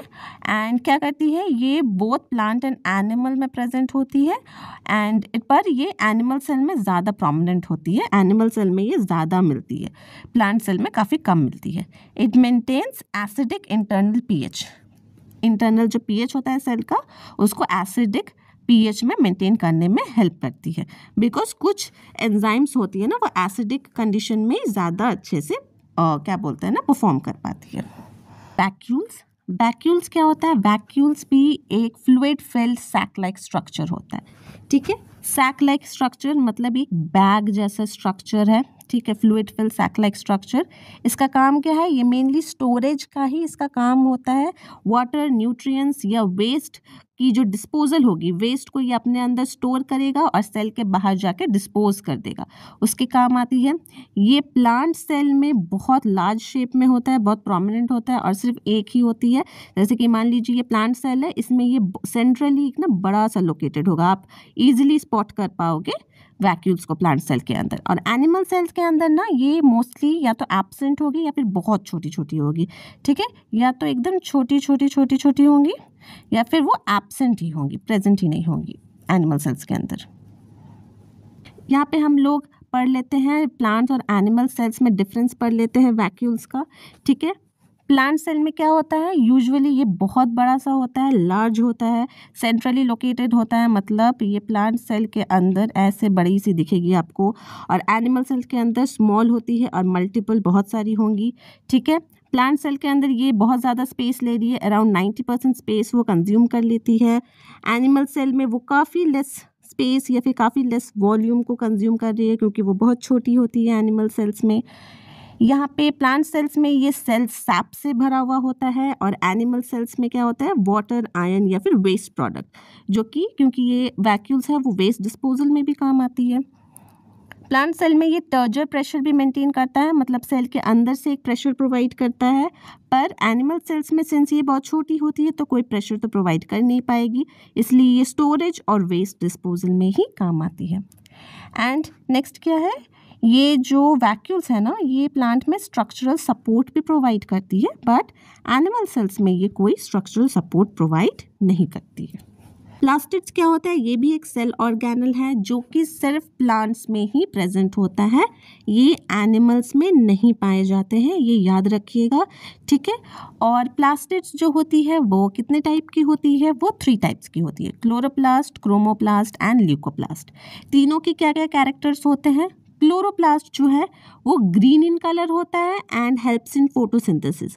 आपको पता है फोटोसिंथेसिस लीव्स में हो रही है, जो कि फोटोसिंथेसिस क्या है ये आपने बचपन में ही पढ़ा होगा कि जब प्लांट जो है वो सनलाइट, कार्बन डाइऑक्साइड और वाटर का यूज़ करके ग्लूकोज, ऑक्सीजन और एनर्जी बना रही है, तो वो किसके हेल्प से कर रही है, ये क्लोरोप्लास्ट के हेल्प से ही होती है, ठीक है।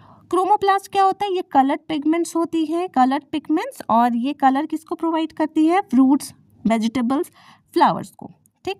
ल्यूकोप्लास्ट क्या होता है, ये आपके स्टार्च के स्टोरेज में काम आती है, ठीक है। ये वाइट कलर की होगी या फिर कलरलेस होगी। फंक्शंस तीनों के यहाँ पे लिखा हुआ है। क्लोरोप्लास्ट क्या होती है, सनलाइट के हेल्प से फोटोसिंथेसिस में हेल्प करती है, मतलब प्लांट के लिए फूड बनाती है। क्रोमोप्लास्ट है वो कलर प्रोवाइड करते हैं फ्लावर्स एंड फ्रूट्स को, और ल्यूकोप्लास्ट क्या करती है, ये फूड को स्टोर करती है, ठीक है। Chloroplast have their own DNA and ribosome. Chloroplast में क्या होती है ना, एक और चीज़ नोट कर लीजिएगा, क्लोरोप्लास्ट में अपनी डीएनए और राइबोसोम्स होंगी। बाकी सारे सेल ऑर्गेनल में आपने क्या देखा था, उनके अपनी डीएनए नहीं होती है, डीएनए न्यूक्लियस में स्टोर्ड होता है, लेकिन प्लास्टिड की अपनी डीएनए होती है। और प्लास्टिड के अलावा एक और ऑर्गेनल है जिसके अंदर अपनी डीएनए है, वो है माइटोकॉन्ड्रिया, जिसके बारे में भी हम लोग नेक्स्ट स्लाइड्स में पढ़ेंगे।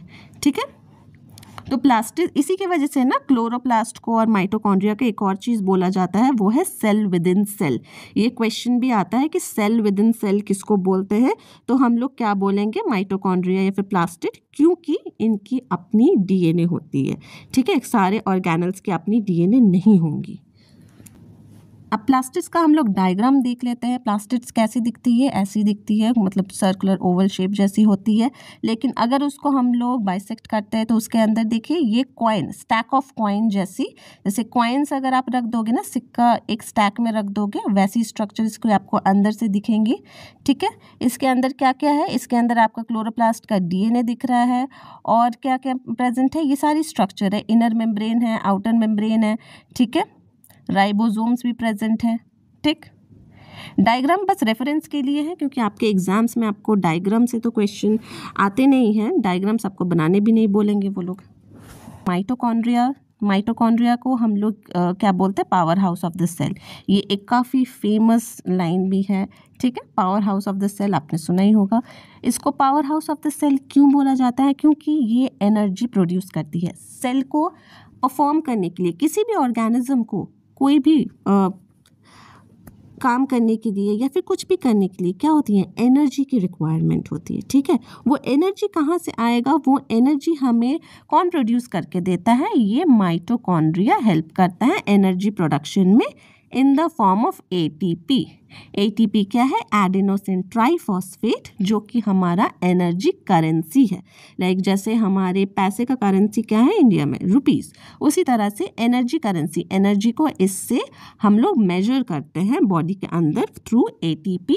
एटीपी फॉर्म करती है माइटोकॉन्ड्रिया, और एटीपी ही हमारी एनर्जी सिंथेसिस में काम आती है। ठीक है, माइटोकॉन्ड्रिया की भी आप एक देख लीजिए, जैसे प्लास्टिड्स में क्लोरोप्लास्ट की अपनी डीएनए थी, वैसे ही माइटोकॉन्ड्रिया की भी अपनी डीएनए है, इसलिए ये सेल विद इन सेल कहा जाता है इसको। ये कहाँ होता है, माइटोकॉन्ड्रिया सबसे ज़्यादा प्रेजेंट होता है एक्टिव सेल्स में, जहाँ पे एनर्जी की रिक्वायरमेंट ज़्यादा होगी, वहीं पे माइटोकॉन्ड्रिया ज़्यादा मिलेगी, क्योंकि ये एनर्जी प्रोडक्शन में हेल्प करती है। माइटोकॉन्ड्रिया भी डबल मेम्ब्रेन ऑर्गेनल है। ठीक है, माइटोकॉन्ड्रिया की भी दो मेम्ब्रेन होती है, एक आउटर मेम्ब्रेन होगी और अंदर की जो मेम्ब्रेन होगी ना, वो ऐसे फोल्डेड होती है।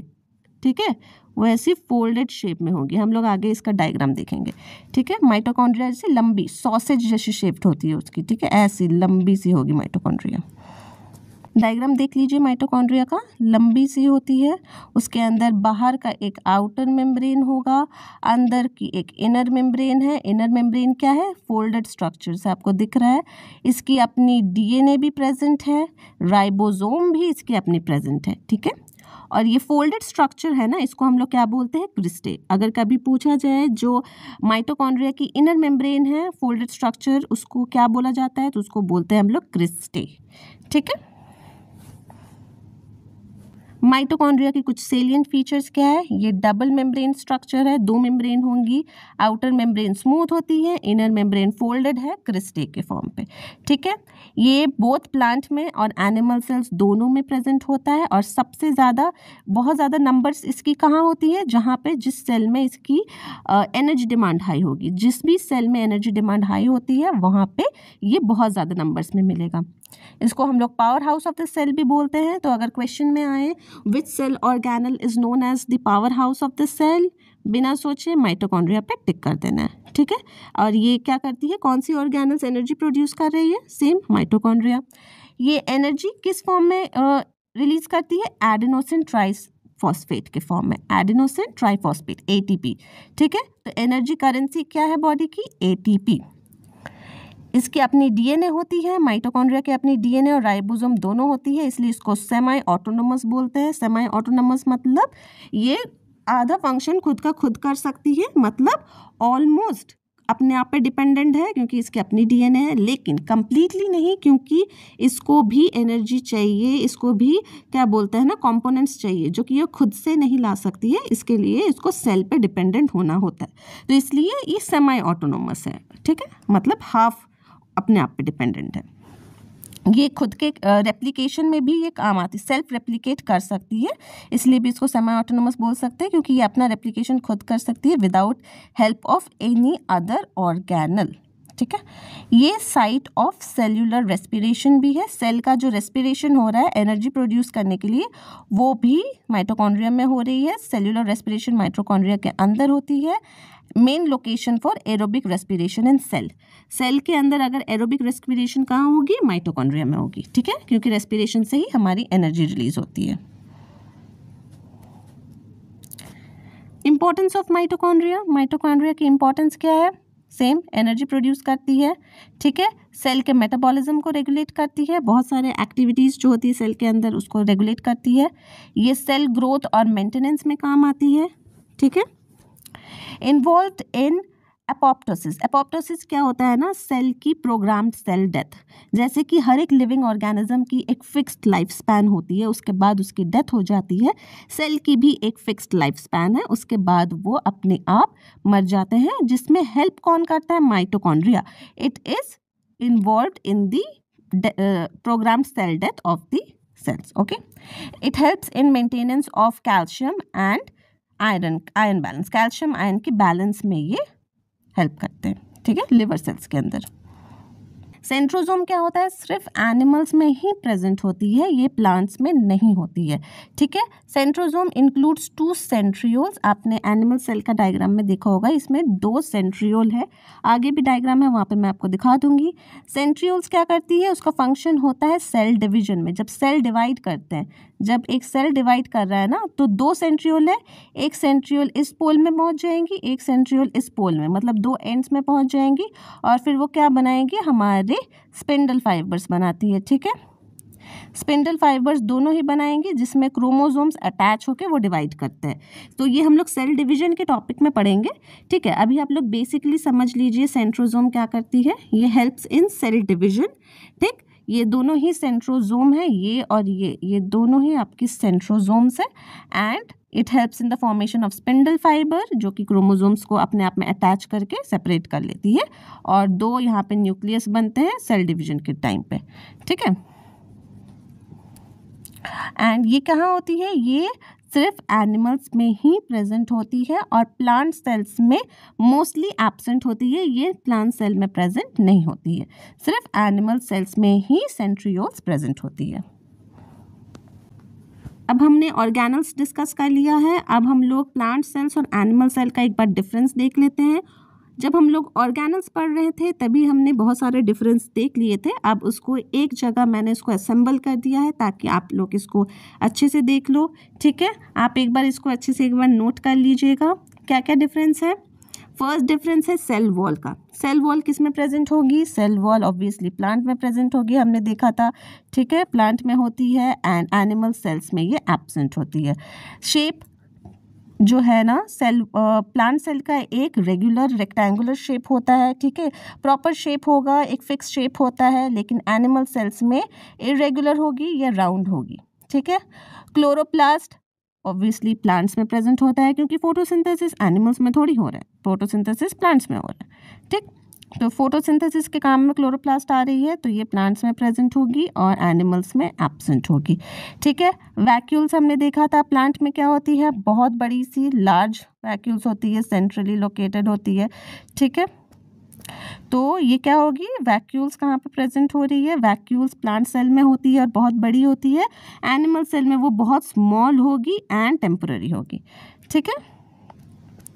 नेक्स्ट हम लोग देख लेते हैं, नेक्स्ट है आपका प्लास्टिड्स। प्लास्टिड्स भी क्या बोलते हैं, क्लोरोप्लास्ट एक प्लास्टिड्स का ही टाइप है, तो वो प्लांट्स में प्रेजेंट होंगी और एनिमल सेल्स में एब्सेंट होगी, ठीक है। फिर आते हैं हम लोग सेंट्रियोल्स में। सेंट्रियोल्स किस में प्रेजेंट होता है, प्रीवियस स्लाइड में हमने देखा था, ये सिर्फ एनिमल्स में प्रेजेंट होती है जो कि सेल डिवीजन में काम में आती है, और प्लांट सेल्स में ये एब्सेंट हो जाएंगी। लाइजोसोम एनिमल सेल्स में बहुत सारी होती है और वेल डेवलप होती है, और प्लांट सेल्स में बहुत रेयर होती है और काफ़ी कम होती है, अगर होंगी भी तो। एंड एनर्जी स्टोरेज क्या होती है? प्लांट सेल्स में स्टार्च के फॉर्म में स्टोरेज होता है, ठीक है। प्लांट्स जो अपनी एनर्जी है ना उसको स्टोर करती है स्टार्च के फॉर्म में, और एनिमल सेल्स जो होते हैं वो ग्लाइकोजन के फॉर्म में। इनका ना स्ट्रक्चर थोड़ा सा अलग होता है, ठीक है। इनका स्ट्रक्चर यहाँ पे ना स्ट्रक्चर अलग होता है, बाकी दोनों ही एनर्जी स्टोरेज की ही कंपोनेंट्स होती है। प्लांट्स में स्टार्च, एनिमल्स में ग्लाइकोजन। सिलिया और फ्लैजुला, सिलिया और फ्लैजुला प्लांट सेल्स में काफ़ी रेयर होता है, एनिमल सेल्स में ऑफन प्रेजेंट होता है। अब सिलिया और फ्लैजुला है क्या? सिलिया और फ्लैजुला ना यहाँ पे होती है जो स्ट्रक्चर्स मूवमेंट में काम में आती है। यहाँ पे मैं आपको एक छोटा सा डायग्राम से समझा रही हूँ। जैसे ये एक सेल है, सेल के अंदर एक सिंगल फ्लैजुलम होगी, ठीक है। ये सिंगल फ्लैजुला या फिर सेल के साइड में छोटी छोटी छोटी छोटी, ठीक है, ये आपकी सिलिया है, ठीक। ऐसे छोटी छोटी छोटी रहती है वो। एंड फ्लैजुलम और सिलिया का क्या फंक्शन होता है? ये मूवमेंट के काम आती है। मूवमेंट किस में होता है? ऑब्वियसली एनिमल सेल्स मूव करते हैं, ठीक। तो इसीलिए ये एनिमल सेल्स में प्रेजेंट होगा। प्लांट्स मूव करते हैं क्या? नहीं, तो ये प्लांट सेल्स में एब्सेंट हो जाएगा। सिलिया और फ्लैजुला बैक्टीरियाज में होती है, फंगाई में होती है, और कभी कभी हमारे जो बॉडी के सेल्स है ना, कुछ कुछ सेल्स में फ्लैजुलम प्रेजेंट होता है, फ्लैजुला लाइक स्ट्रक्चर होती है, ताकि जो मूवमेंट ऑफ कोई भी सब्सटेंस के मूवमेंट में वो काम आती है। बट मेनली माइक्रोस्कोपिक या फिर यूनिसेल्युलर ऑर्गेनिजम्स में ही सिलिया और फ्लैजुला प्रेजेंट होती है मूवमेंट के लिए, ठीक है। फिर Golgi apparatus, Golgi apparatus plant में अगर होंगी तो वो छोटे छोटे यूनिट में डिस्पर्स होती हैं एंड एनिमल सेल्स में कॉम्पैक्ट होती है, ठीक। तो ये था हमारा सारा difference between cell wall and plant cell. ये सारी चीज़ें आप लोग एक बार स्क्रीनशॉट ले लीजिए या फिर नोट कर लीजिए। Then we will move on to the next topic.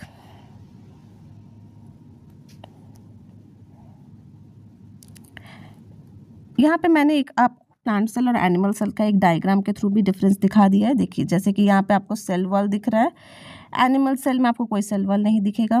Plant cell में देखिए, जैसे मैंने कहा था, बड़ा सा लार्ज सा वैक्यूल होता है, सेंट्रली लोकेटेड। यहाँ पे एनिमल सेल में आपको सेंटर में न्यूक्लियस दिखेगा, वैक्यूल्स नहीं दिखेंगे, अगर होंगी भी तो छोटी छोटी प्रेजेंट होंगी, ठीक है। यहाँ पे आपको क्लोरोप्लास्ट दिख रहा है, ये सारी क्लोरोप्लास्ट है, ग्रीन ग्रीन, पर आपको एनिमल सेल में कोई भी क्लोरोप्लास्ट नहीं दिखेंगे। ये आपका माइटोकॉन्ड्रिया है, क्लोरोप्लास्ट नहीं है, ठीक है। ये माइटोकॉन्ड्रिया है। माइटोकॉन्ड्रिया आपको एनिमल सेल्स में, प्लांट सेल्स दोनों में मिल जाएंगी। और क्या है? सेंट्रियोल्स। सेंट्रियोल्स क्या होती है? सिर्फ एनिमल सेल में प्रेजेंट होती है। देखिए, ये दोनों सेंट्रियोल्स है, ये दोनों ही आपकी देखिए सेंट्रियोल्स कहलाएंगी। छोटी छोटी दो ही होती है सेंट्रियोल्स, ठीक, वो सिर्फ एनिमल सेल्स में होती है। तो बस डायग्राम को आप रेफरेंस के लिए देख लीजिए एक बार। नेक्स्ट हम लोग कुछ इंपॉर्टेंट पॉइंट्स है एग्जाम के लिए, वो डिस्कस करेंगे। जैसे कि माइटोकॉन्ड्रिया को हम लोग power house of the cell बोलते हैं, राइबोसोम को प्रोटीन फैक्ट्री बोलते हैं क्योंकि वो प्रोटीन सिंथेसिस के काम में आती है, लाइसोसोम को सुसाइड बैग बोलते हैं क्योंकि वो अपनी सेल को डाइजेस्ट कर लेती है, ठीक। प्रोटोप्लाज्म जो होती है वो क्या था, मैंने एकदम स्टार्टिंग में बताया था, साइटोप्लाज्म और न्यूक्लियस को मिला के हम लोग प्रोटोप्लाज्म बोलते हैं, ठीक। सेल वॉल क्या होता है? प्लांट में सेल्यूलोज का बना होता है, और फंगाई में किससे बना होती है, किससे बनी होती है सेल वॉल? काइटिन की, और बैक्टीरियाज में पेप्टिडोग्लाइकन, ठीक है। RBCs, RBCs have no nucleus. कौन सी आरबीसी? मैच्योर आरबीसी में कोई न्यूक्लियस नहीं होगी, ठीक है। यहाँ पे सबसे लंबा सेल क्या होता है? Nerve cell. और सबसे छोटा सेल कौन सा होता है? माइकोप्लाज्मा, ठीक है। ये कुछ इंपॉर्टेंट पॉइंट्स एग्जाम के लिए, इसको आप लोग साइड में शॉर्ट में नोट बना के इसको देख लीजिएगा रेफरेंस के लिए, ताकि क्विक रिविजन हो जाएगी। नेक्स्ट आती है आपकी types of cell. Types of cell कितनी होती है? सेल्स होती है हमारी 2 टाइप्स की, prokaryotic cell and eukaryotic cell. Prokaryotic मतलब बहुत पुराने सेल, मतलब इसमें जो है ना न्यूक्लियस नहीं होता है। हमने एक बार आपको स्टार्टिंग में एक बार बताया था कि कैरियन मतलब न्यूक्लियस होता है, तो प्रोकैरियोटिक मतलब जब न्यूक्लियस प्रॉपर नहीं थे, उन सेल्स की बात की जा रही है, ठीक है। यहाँ पे प्रॉपर मेम्ब्रेन बाउंड न्यूक्लियस आपको देखने को नहीं मिलेंगी, लेकिन यूकैरियोटिक सेल्स में आपको एक क्या मिल रहा है? प्रॉपर मेम्ब्रेन बाउंड न्यूक्लियस देखने को मिल रहा है, ठीक है। एग्जाम्पल्स क्या है? प्रोकैरियोटिक सेल्स का एग्जाम्पल होता है बैक्टीरिया, एंड यूकैरियोटिक सेल्स का एग्जाम्पल होता है प्लांट्स एंड एनिमल्स। हम लोग, हमारी सेल्स जो होती है ना बॉडी की, वो सारी यूकैरियोटिक सेल्स हैं। Differences between prokaryotic and eukaryotic क्या क्या डिफरेंस है?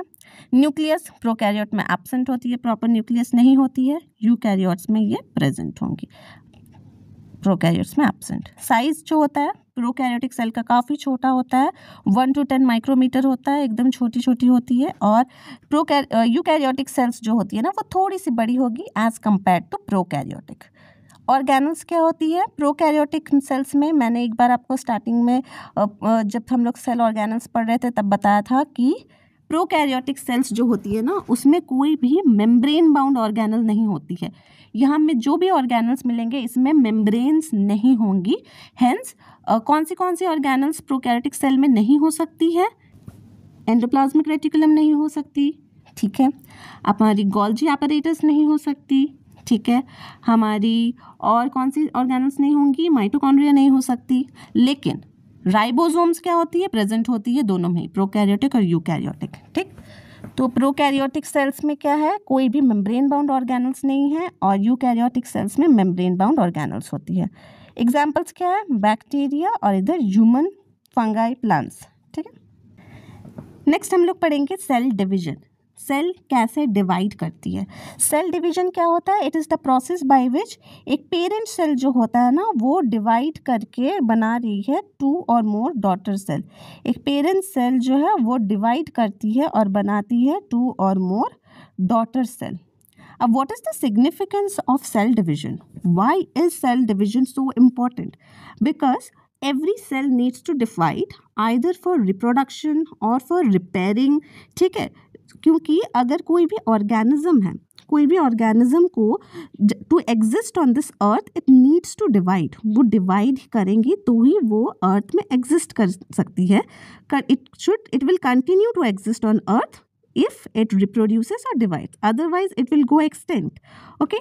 so cell division क्या होती है? इसके वजह से यूनिसेलुलर ऑर्गेनिज्म, मल्टीसेलुलर ऑर्गेनिज्म सभी में ही सेल डिवीजन मिलती है, सेल डिवाइड करती है। यूनिसेलुलर ऑर्गेनिजम्स में सिंगल सेल्ड ऑर्गेनिजम्स जो होती है वो सेल डिवीजन के फॉर्म से ही खुद को रिप्रोडक्शन में हेल्प करती है। हमारे बॉडी में हम लोग सेल डिवीजन से रिप्रोड्यूस नहीं करते, हमारे जो सेक्स गैमीट्स होती है उनमें सेल डिवीजन लेकिन देखने को मिलती है। और सेल डिवीजन का क्या काम है? रिपेयर, ग्रोथ और रिपेयर। अब मान लीजिए कोई भी टिश्यू है, टिश्यूज़ क्या होती है? टिश्यूज़ होती है आपके सेल्स। जितने भी सेल्स है ना, सेल्स आपके ज्वाइन करके टिश्यू बनाती है, ठीक है। टिश्यूज़ हमारी नेक्स्ट टॉपिक होने वाली है, इस वीडियो के बाद की नेक्स्ट वीडियो टिश्यूज़ पे ही होगी। तो जो सेल्स होता है ना, सेल्स जो होती है वो जुड़ के बनाती है आपकी टिश्यूज़, ठीक है। टिश्यूज़ में होंगे आपके बहुत सारे सेल जुड़ के आपके टिश्यूज़ बनाएंगी। Tissues further gives rise to organs, ठीक है, जैसे कि ये किडनी है, ठीक। और फिर organs give rise to organ system gives rise to the organism, ठीक है। तो अगर कोई भी टिश्यू में डैमेज आ रहा है, कोई भी टिश्यू में कोई भी डैमेज होती है तो वो उसका कैसे रिपेयर करेंगे? उसके लिए हमें नया सेल्स चाहिए। अब नए सेल्स कहाँ से आएंगे? सेल डिवाइड करेंगे ऑब्वियसली। जो प्री एग्जिस्टिंग पेरेंट सेल्स हैं वो डिवाइड करेंगी, डॉटर सेल्स बनाएंगी, और डॉटर सेल्स क्या करेंगे? उस टिश्यू को रिपेयर में हेल्प करेंगे। और रिप्रोडक्शन, सेल डिवीजन से ना, जैसे कि हमने बोला था, यूनिसेलुलर ऑर्गेनिज्म में रिप्रोड्यूस भी करते हैं। मल्टीसेलुलर ऑर्गेनिज्म रिप्रोड्यूस नहीं करते हैं सेल डिवीजन से, बिकॉज पॉसिबल नहीं है, बहुत ज़्यादा एनर्जी कंजप्शन होगी। तो मल्टीसेलुलर ऑर्गेनिज्म में दूसरे मेथड्स होते हैं जो कि हम लोग रिप्रोडक्शन चैप्टर में पढ़ेंगे। एंड यूनिसेलुलर ऑर्गेनिज्म में सेल डिवीजन से ही रिप्रोडक्शन होती है। सेल डिवीजन अब कितने टाइप्स की होती है? सेल डिवीजन होती है 2 टाइप्स की, माइटोसिस हो गया, मियोसिस हो गया, ठीक है। माइटोसिस किस में होता है? सोमैटिक सेल्स में होती है। मियोसिस होती है रिप्रोडक्टिव सेल्स में। सोमैटिक सेल्स और रिप्रोडक्टिव सेल्स का डिफरेंस क्या है? हमारी जो बॉडी है ना, बॉडी में जितने भी गैमीट्स है, गैमीट्स मतलब रिप्रोडक्टिव सेल जो कि हमारे रिप्रोडक्शन में हेल्प करती है, जैसे कि ह्यूमन बींग्स में है स्पर्म्स और एग्स, उनको छोड़ के बाकी जितने भी सेल्स हैं ना बॉडी में, चाहे वो आपके लंग्स के सेल क्यों ना हो, आपके हैंड्स के, फेस के, आइज़ के, सारे सेल्स आपके वेजिटेटिव सेल्स होती है, या फिर उसको सोमैटिक सेल्स भी बोलते हैं, ठीक है। क्या क्या बोलते हैं उसको? या तो वेजिटेटिव सेल्स बोलेंगे या सोमैटिक सेल्स बोलेंगे, ठीक है। और ये सोमैटिक सेल्स में सिर्फ माइटोसिस होता है, और मियोसिस रिप्रोडक्टिव सेल्स में होती है जो कि हमारी गैमीट्स है, स्पर्म्स एंड एग्स। अगेन इसके बारे में हम लोग डिटेल में डिस्कस करेंगे रिप्रोडक्शन वाले वीडियो में। ठीक है। अब माइटोसिस में क्या होता है, 2 आइडेंटिकल डॉटर सेल्स बन रहे हैं। 2 आइडेंटिकल कैसे, वो हम लोग आगे देख रहे हैं। और मियोसिस में 4 नॉन आइडेंटिकल डॉटर सेल्स बन रहे हैं, क्योंकि यहाँ पे क्रोमोसोम नंबर हाफ हो जाएंगी। ठीक, अब before moving on to mitosis और मियोसिस ना, एक बार क्रोमोसोम्स के बारे में हम लोग डिस्कस कर लेते हैं कि क्रोमोसोम्स क्या होती है। क्रोमोसोम्स हमने बताया था कि जैसे कि क्रोमैटिन फाइबर्स जो थी, हमारी थ्रेड लाइक जो स्ट्रक्चर थी, वो जब कंडेंस करती है, सेल डिवीजन के टाइम पे कंडेंस करती है, तो रॉड लाइक ऐसे स्ट्रक्चर बनाती है, ये क्रोमोसोम्स होती है। ठीक है, अब कोई भी ऑर्गेनिज्म में ना फिक्स्ड नंबर ऑफ क्रोमोसोम्स होंगी, सारे सेल में एक फिक्स नंबर ऑफ क्रोमोसोम होंगी। ह्यूमन बींग्स में क्या होता है, 23 पेयर्स। ह्यूमन बींग्स में कितने क्रोमोसोम्स होंगे, 23 पेयर्स। पेयर्स एज इन जोड़ी, पेयर्स एज इन जोड़ी होती है। ठीक है, सिर्फ 23 नहीं है, अगर नंबर्स में देखा जाए तो ह्यूमन बींग्स में 46 इन नंबर्स है, मतलब 23 पेयर्स ऑफ क्रोमोसोम्स होती है। ठीक, अब जब माइटोसिस होता है, माइटोसिस में ना जब पेरेंट सेल में भी 23 पेयर्स ऑफ क्रोमोसोम है और उसके डॉटर सेल्स में भी 23 पेयर्स ऑफ क्रोमोसोम्स ही होंगी ह्यूमन बींग्स में। ठीक है, बाकी सारे ऑर्गेनिजम्स में जो क्रोमोसोम का नंबर है वो वैरी करता है। तो हम लोग इजी वे में अगर बोले तो जैसे कि अगर 2n नंबर ऑफ क्रोमोसोम है, अगर 2n नंबर ऑफ क्रोमोसोम है पेरेंट सेल में, तो माइटोसिस के बाद भी डॉटर सेल में भी 2n नंबर ऑफ क्रोमोसोम ही रहेंगे। ठीक, और मियोसिस में क्या हो जाता है, वो हाफ हो जाता है। ठीक है, क्योंकि मियोसिस में 4 सेल्स बनते हैं, वो हाफ हो जाता है। हम लोग देखते हैं आगे। ठीक है, माइटोसिस क्या होती है, माइटोसिस होती है ग्रोथ और रिपेयर के काम में आती है। ये सेल की ग्रोथ में हेल्प करती है, रिपेयर में हेल्प करती है।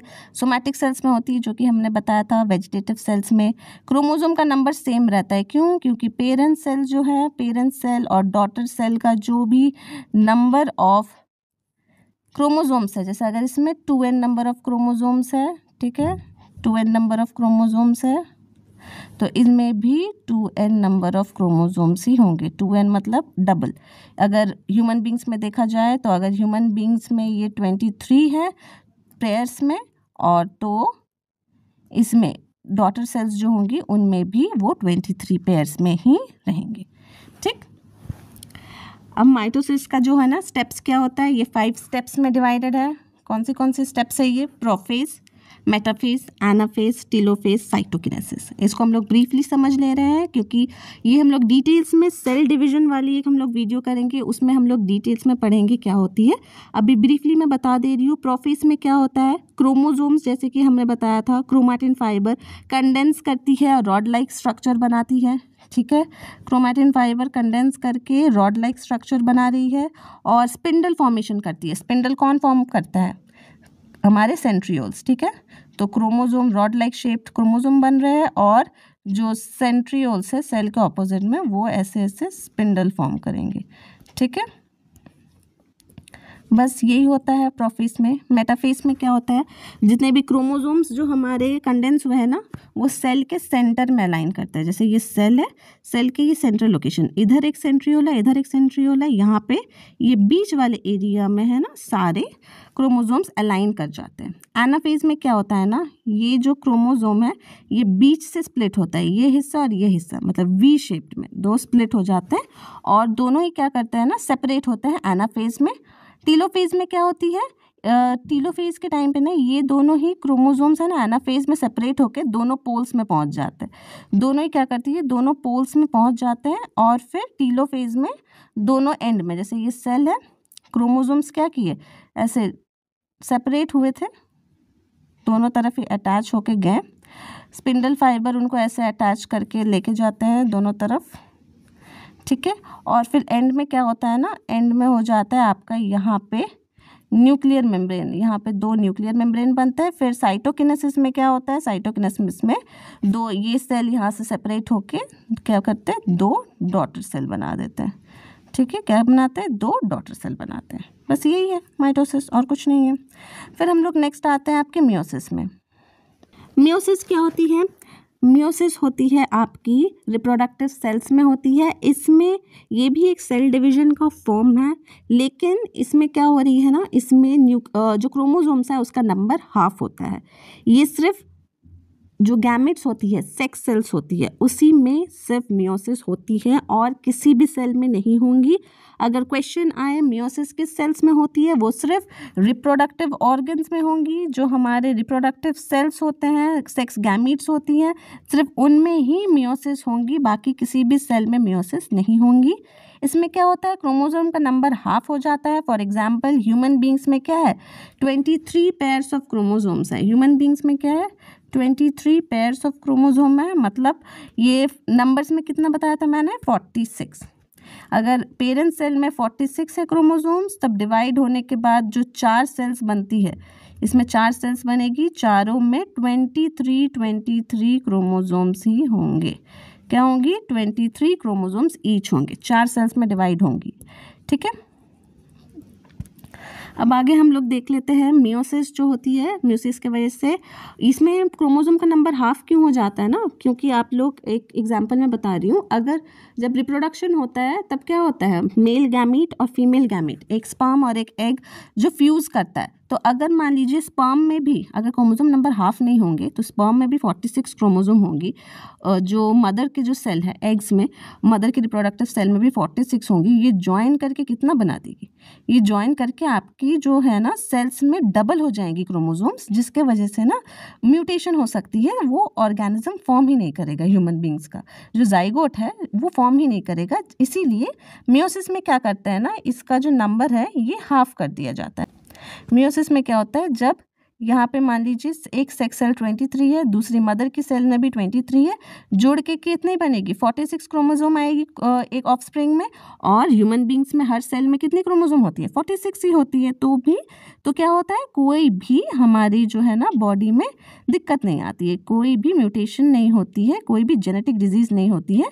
लेकिन अगर कभी भी क्रोमोसोम के नंबर में फ़र्क आ जाए तब हमारे बॉडी में भी जेनेटिक डिजीज़ेस आती है। ठीक है, बहुत सारे सिंड्रोम्स आती है, जिसके बारे में हम लोग आगे पढ़ेंगे रिप्रोडक्टिव चैप्टर में, रिप्रोडक्शन वाले चैप्टर में सारे डिजीज़ेस के बारे में भी हम लोग पढ़ेंगे। ठीक, तो जो मियोसिस होता है वो कितने स्टेप्स में होती है, मियोसिस होती है हमारे 2 स्टेप्स में। एक होती है मियोसिस 1, एक होती है मियोसिस 2। ज़्यादा डिटेल्स में नहीं पढ़ना है, स्मॉल डिटेल्स में बता रही हूँ। मियोसिस 1 में भी वही प्रोफेज जैसी, प्रोफेज, मेटाफेज, एनाफेज, टेलोफेज होती है। ठीक, यहाँ पे सेल जो होती है पेरेंट सेल डिवाइड करती है, 2 सेल्स बनाती है। इसमें दोनों सेल्स ही हैप्लॉइड हो जाती है। मतलब यहाँ पे अगर 2n नंबर ऑफ क्रोमोसोम्स है तो यहाँ पे कितनी हो जाएगी, n हो जाएंगी, ये n हो जाएगी, मतलब हाफ हो चुकी है। फिर मियोसिस 2 में ये दोनों ही वापस डिवाइड करती हैं और 4 डॉटर सेल्स बनते हैं, चारों में n नंबर है। यहाँ पे ना मियोसिस 2 माइटोसिस जैसा होता है। मतलब यहाँ पे पेरेंट सेल का और डॉटर सेल का जो क्रोमोसोम्स का नंबर है वो सेम रहता है दोनों में। देखिए सब में n नंबर्स है। बस मियोसिस इतना ही था और डिटेल्स में नहीं जानेंगे अभी। फिर फीचर्स ऑफ माइटोसिस और मियोसिस की हम लोग एक बार डिफरेंस देख लेते हैं शॉर्ट में। ठीक है, यहाँ पे आप लोग इसको भी स्क्रीनशॉट ले लीजिएगा और ब्रीफ में देख लीजिएगा। माइटोसिस क्या होती है, सोमैटिक सेल्स में होती है, वेजिटेटिव सेल्स बॉडी की सारी सेल्स में, मियोसिस रिप्रोडक्टिव सेल्स में होती है। माइटोसिस का क्या होता है पर्पस, ग्रोथ, रिपेयर और एसेक्सुअल रिप्रोडक्शन। मियोसिस सिर्फ सेक्सुअल रिप्रोडक्शन में होती है, गैमीट फॉर्मेशन में। नंबर ऑफ डिवीजन, माइटोसिस में सिर्फ एक डिवीजन होता है, जिसके वजह से पेरेंट सेल एक ही बार डिवाइड करके 2 डॉटर सेल्स बना देती है। ठीक है, लेकिन मियोसिस में क्या होता है, 2 डिविजन्स होती है, जिसके वजह से पहला डिवीजन, ठीक है, डिवाइड करके 2 बना रही है, ये वापस से डिवाइड करके और टोटल 4 नंबर ऑफ सेल्स बना देंगे। ये हमारा पहली बार डिवाइड किया, ये हमारा दूसरी बार डिवाइड किया। ठीक, डॉटर सेल्स कितनी होंगी, माइटोसिस में 2 डॉटर सेल बनेंगी आइडेंटिकल, वो भी क्रोमोसोम का नंबर सेम होगा। इसमें 4 डॉटर सेल बनेंगी और क्रोमोसोम का नंबर हाफ हो जाएगा। यहाँ पे क्रोमोसोम नंबर माइटोसिस में सेम रहती है, डबल ही रहती है, डिप्लॉयड, ठीक है, पेयर्स में रहेगी, चेंजेस नहीं आएंगी। इसमें माइटोसिस में हैप्लॉयड हो जाती है, डिप्लॉयड मतलब डबल थी, हैप्लॉयड में हाफ होगी। ठीक, जेनेटिक वेरिएशन माइटोसिस में नहीं आती है क्योंकि सेम ही इन्फॉर्मेशन कॉपी हो रही है डॉटर सेल्स में। इसमें वेरिएशन आती है, मियोसिस में वेरिएशन आती है, चेंजेस आती है, जो कि हम लोग देख सकते हैं कि छोटा अगर चेंजेस मैं बताऊँ कि आपकी फेस एग्जैक्टली आपके पेरेंट्स से मिलती है, नहीं मिलती है, थोड़ी थोड़ी चेंजेस तो आती है ना, तो वही वेरिएशन अकर किया जाता है। ठीक, और यहाँ पे जो है ना माइटोसिस माइटोसिस पूरे बॉडी में होती है, हर एक सेल्स में होती है।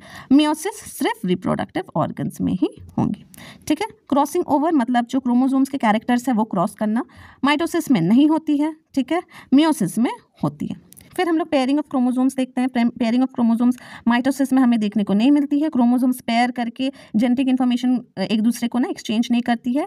यहाँ पे ना होमोलोगस पेयर बनते हैं किसमें, मियोसिस में, ठीक है, पेयरिंग होती है। ये भी हम लोग सेल डिवीजन में डिटेल्स में पढ़ेंगे। सेल के फेजेस क्या है, माइटोसिस में क्या है, prophase, metaphase, anaphase, telophase, 4 phase है। यहाँ पे मियोसिस 1 होगी, मियोसिस 2 होगी with similar phases. Same phases जो है ना वो 2 बार रिपीट होंगी, ठीक है। बस इतना ही था। तो हमारा जो सेल का टॉपिक है वो कवर हो चुका है पूरा। अब हम लोग नेक्स्ट मूव फॉरवर्ड करते हैं किसमें, प्रीवियस ईयर क्वेश्चंस में। तो यहाँ पे मैं आपको कुछ प्रीवियस ईयर क्वेश्चंस दिखा रही हूँ। सेल टॉपिक से 1 या 2 ही क्वेश्चंस आएंगी अगर एक पेपर में आती है तो, पर वो सारी इंपॉर्टेंट होती है। तो पहला क्वेश्चन करते हैं, which cell organelles appears as sausage shaped and produces energy. Energy कौन प्रोड्यूस करता है, हमने डिस्कस किया था, बिना सोचे समझे माइटोकॉन्ड्रिया पे ट्रिक कर देंगे, ठीक है। ये एसएससी सीपीओ 2023 में ही आया था क्वेश्चन, और ये इसका आंसर क्या होगा, माइटोकॉन्ड्रिया। नेक्स्ट क्वेश्चन है आपका, which cell organelle is known as power house of the cell. Similar question है, एनर्जी कौन प्रोड्यूस करता है, वही same power house of the cell कौन है, माइटोकॉन्ड्रिया है, ठीक है। ये आपके एसएससी सीएचएसएल 2023 में आया था और एसएससी सीजीएल 2022 में भी आया था। सिमिलर क्वेश्चन था, एग्जैक्ट यही लाइंस नहीं थे, लेकिन वही एनर्जी रिलेटेड ही क्वेश्चन था। तो mitochondria is a very important topic और इससे बहुत सिंपल क्वेश्चंस आते हैं। फिर which organelle is responsible for packing and secretion of materials in the cell. Cell के अंदर पैकिंग और सेक्रीशन ऑफ मटीरियल कौन करता है, हमारा गोल्जी एपरेटस। हमने पढ़ा था गोल्जी एपरेटस पैकिंग में हेल्प करती है और क्या करती है, सेक्रीशन ऑफ सेल में भी हेल्प करती है। और गोल्जी एपरेटस और क्या करती है, वो लाइजोसोम के प्रोडक्शन में भी हेल्प करती है, ठीक है। लाइजोसोम जो होती है ना वो भी बनाती है गोल्जी एपरेटस, ठीक। और बाकी ये 3 जो ऑप्शन है वो लोग पैकिंग नहीं करती। नेक्स्ट क्वेश्चन है आपका, which cell organelle contain its own DNA other than nucleus. Nucleus के अलावा कौन सा ऑर्गेनल है जिसका अपना डीएनए होता है, वो हो गया आपकी माइटोकॉन्ड्रिया। हमने पढ़ा था माइटोकॉन्ड्रिया के पास अपनी डीएनए होती है जिसकी वजह से वो सेमी ऑटोनोमस होती है। और माइटोकॉन्ड्रिया के अलावा और कौन सी एक ऑर्गेनल है जिसमें डीएनए है, प्लास्टिड्स, ठीक है। प्लास्टिड्स भी अगर ऑप्शन में आता है, माइटोकॉन्ड्रिया की जगह प्लास्टिड भी लिखी हो सकती है, तो आप उसमें भी टिक कर सकते हैं, ठीक है। प्लास्टिड और माइटोकॉन्ड्रिया इन्हीं दोनों में अपनी डीएनए होती है। Then which cell organelle is responsible for the formation of lysosome. Lysosome कौन बनाता है, इससे कुछ क्वेश्चन पहले ही मैंने बताया था, गोल्जी एपरेटस, ठीक है। गोल्जी बॉडी ही हमारी लाइजोसोम फॉर्मेशन ऑफ लाइजोसोम में हेल्प करती है, ठीक। लास्ट हमारा प्रीवियस ईयर क्वेश्चन क्या है, ये पिछले साल ही आया था, which is the main function of lysosome. Lysosome का मेन फंक्शन क्या है, इंटरसेल्युलर डाइजेशन, ठीक है। एनर्जी कौन प्रोड्यूस करता है, एनर्जी प्रोड्यूस करता है माइटोकॉन्ड्रिया, प्रोटीन सिंथेसिस करता है राइबोसोम, ठीक है। और सेल डिवीजन क्या है, सेल डिवीजन में कौन कौन हेल्प करते हैं, न्यूक्लियस हेल्प करते हैं, सेंट्रियोल्स हेल्प करते हैं, एनिमल सेल्स में सेंट्रियोल्स हेल्प करते हैं, ठीक है। लेकिन इंट्रासेल्युलर डाइजेशन, सेल के अंदर का डाइजेशन में कौन हेल्प करता है, लाइजोसोम, जो कि हम लोग suicide bag of the cell भी इसको कहा जाता है। नेक्स्ट हम लोग कुछ सैम्पल क्वेश्चंस कर लेते हैं। सैम्पल क्वेश्चंस में फर्स्ट क्वेश्चन क्या है, what is the main component of plant cell wall. Plant cell wall का मेन कंपोनेंट क्या है, सेल्यूलोज। प्लांट का सेल वॉल किससे बनता है, सेल्यूलोज। और फंगाई का सेल वॉल किससे बनेगा, काइटिन। बैक्टीरिया का पेप्टिडोग्लाइकन, ठीक है। नेक्स्ट क्वेश्चन है, which of the following cell organelle is absent in plant cells but present in animal cells. Plant cell में एब्सेंट होगा पर एनिमल सेल में प्रेजेंट होगा। फर्स्ट ऑप्शन क्या है, न्यूक्लियस। न्यूक्लियस तो दोनों में ही होता है, प्लांट और एनिमल दोनों में। सेकंड ऑप्शन है सेंट्रोजोम। सेंट्रोजोम सिर्फ एनिमल्स में प्रेजेंट होता है, प्लांट सेल में वो एब्सेंट होता है, हमने देखा था। गोल्जी कॉम्प्लेक्स दोनों में ही प्रेजेंट होता है, प्लांट और एनिमल में। और प्लास्टिड्स सिर्फ प्लांट्स में प्रेजेंट होता है, ठीक है। तो यहाँ पे पर क्वेश्चन था कि वो प्लांट सेल्स में एब्सेंट होंगे, प्लांट सेल्स में क्या होंगे, एब्सेंट होंगे। तो वो उसका ऑप्शन करेक्ट आंसर हो जाएगा आपका सेंट्रोजोम, ठीक। Question number 3, which of the following is a double membrane organ. Sorry, not double membrane organ, उसमें 2 मेम्ब्रेन नहीं होंगी। आंसर है आपका एंडोप्लाज्मिक रेटिकुलम। एंडोप्लाज्मिक रेटिकुलम में एक सिंगल मेम्ब्रेन होता है, जिसकी वजह से हमने पढ़ा था ना, ये सिंस ये मेम्ब्रेन बाउंड ऑर्गेनल है तो ये प्रोकैरियोटिक सेल में एंडोप्लाज्मिक रेटिकुलम नहीं पाया जाता है, ठीक है। क्लोरोप्लास्ट में आपके 2 मेम्ब्रेन्स होंगे, माइटोकॉन्ड्रिया में भी आपकी 2 मेम्ब्रेन्स है, पर एंडोप्लाज्मिक रेटिकुलम में सिर्फ 1 मेम्ब्रेन है। क्वेश्चन नंबर 4 है आपका, which organelle is considered a cell within cell. Cell within cell किसको बोलते हैं, यहाँ पे ऑप्शंस आपका देख लेते हैं, माइटोकॉन्ड्रिया, क्लोरोप्लास्ट। यहाँ पे ना ये दोनों ऑप्शन ही आपके करेक्ट होंगे, यहाँ पे ऑप्शंस में थोड़ी प्रॉब्लम है। माइटोकॉन्ड्रिया और क्लोरोप्लास्ट दोनों ऑप्शन ही करेक्ट होंगे, दोनों में ही हमारा डीएनए प्रेजेंट होता है, ठीक है, दोनों में ही प्रेजेंट होता है, जिसके वजह से इन्हें सेल विद इन सेल बोलते हैं, ठीक। तो यहाँ पे option A and option B दोनों ही ऑप्शन करेक्ट है। लास्ट हमारा सैम्पल क्वेश्चन है। लास्ट सैम्पल क्वेश्चन में आती है आपकी, passage of water from high to low concentration through a semi permeable membrane किसको बोलते हैं, ये हम लोग स्टार्टिंग में पढ़े थे, ऑस्मोसिस। इसमें वाटर की जो है ना हाई कॉन्सेंट्रेशन से लो कॉन्सेंट्रेशन, हाई कॉन्सेंट्रेशन से लो कॉन्सेंट्रेशन में मूव करती है through what, a semi permeable membrane, जिसको हम लोग बोलते हैं ऑस्मोसिस। ठीक, बस आज हम लोग इतना ही करेंगे। Thank you so much for watching the video and being with me through out the video. Next video में हम लोग टिश्यूज़ के बारे में डिस्कस करेंगे और आज यहीं पर रहने देते हैं। See you in the next video. Thank you so much.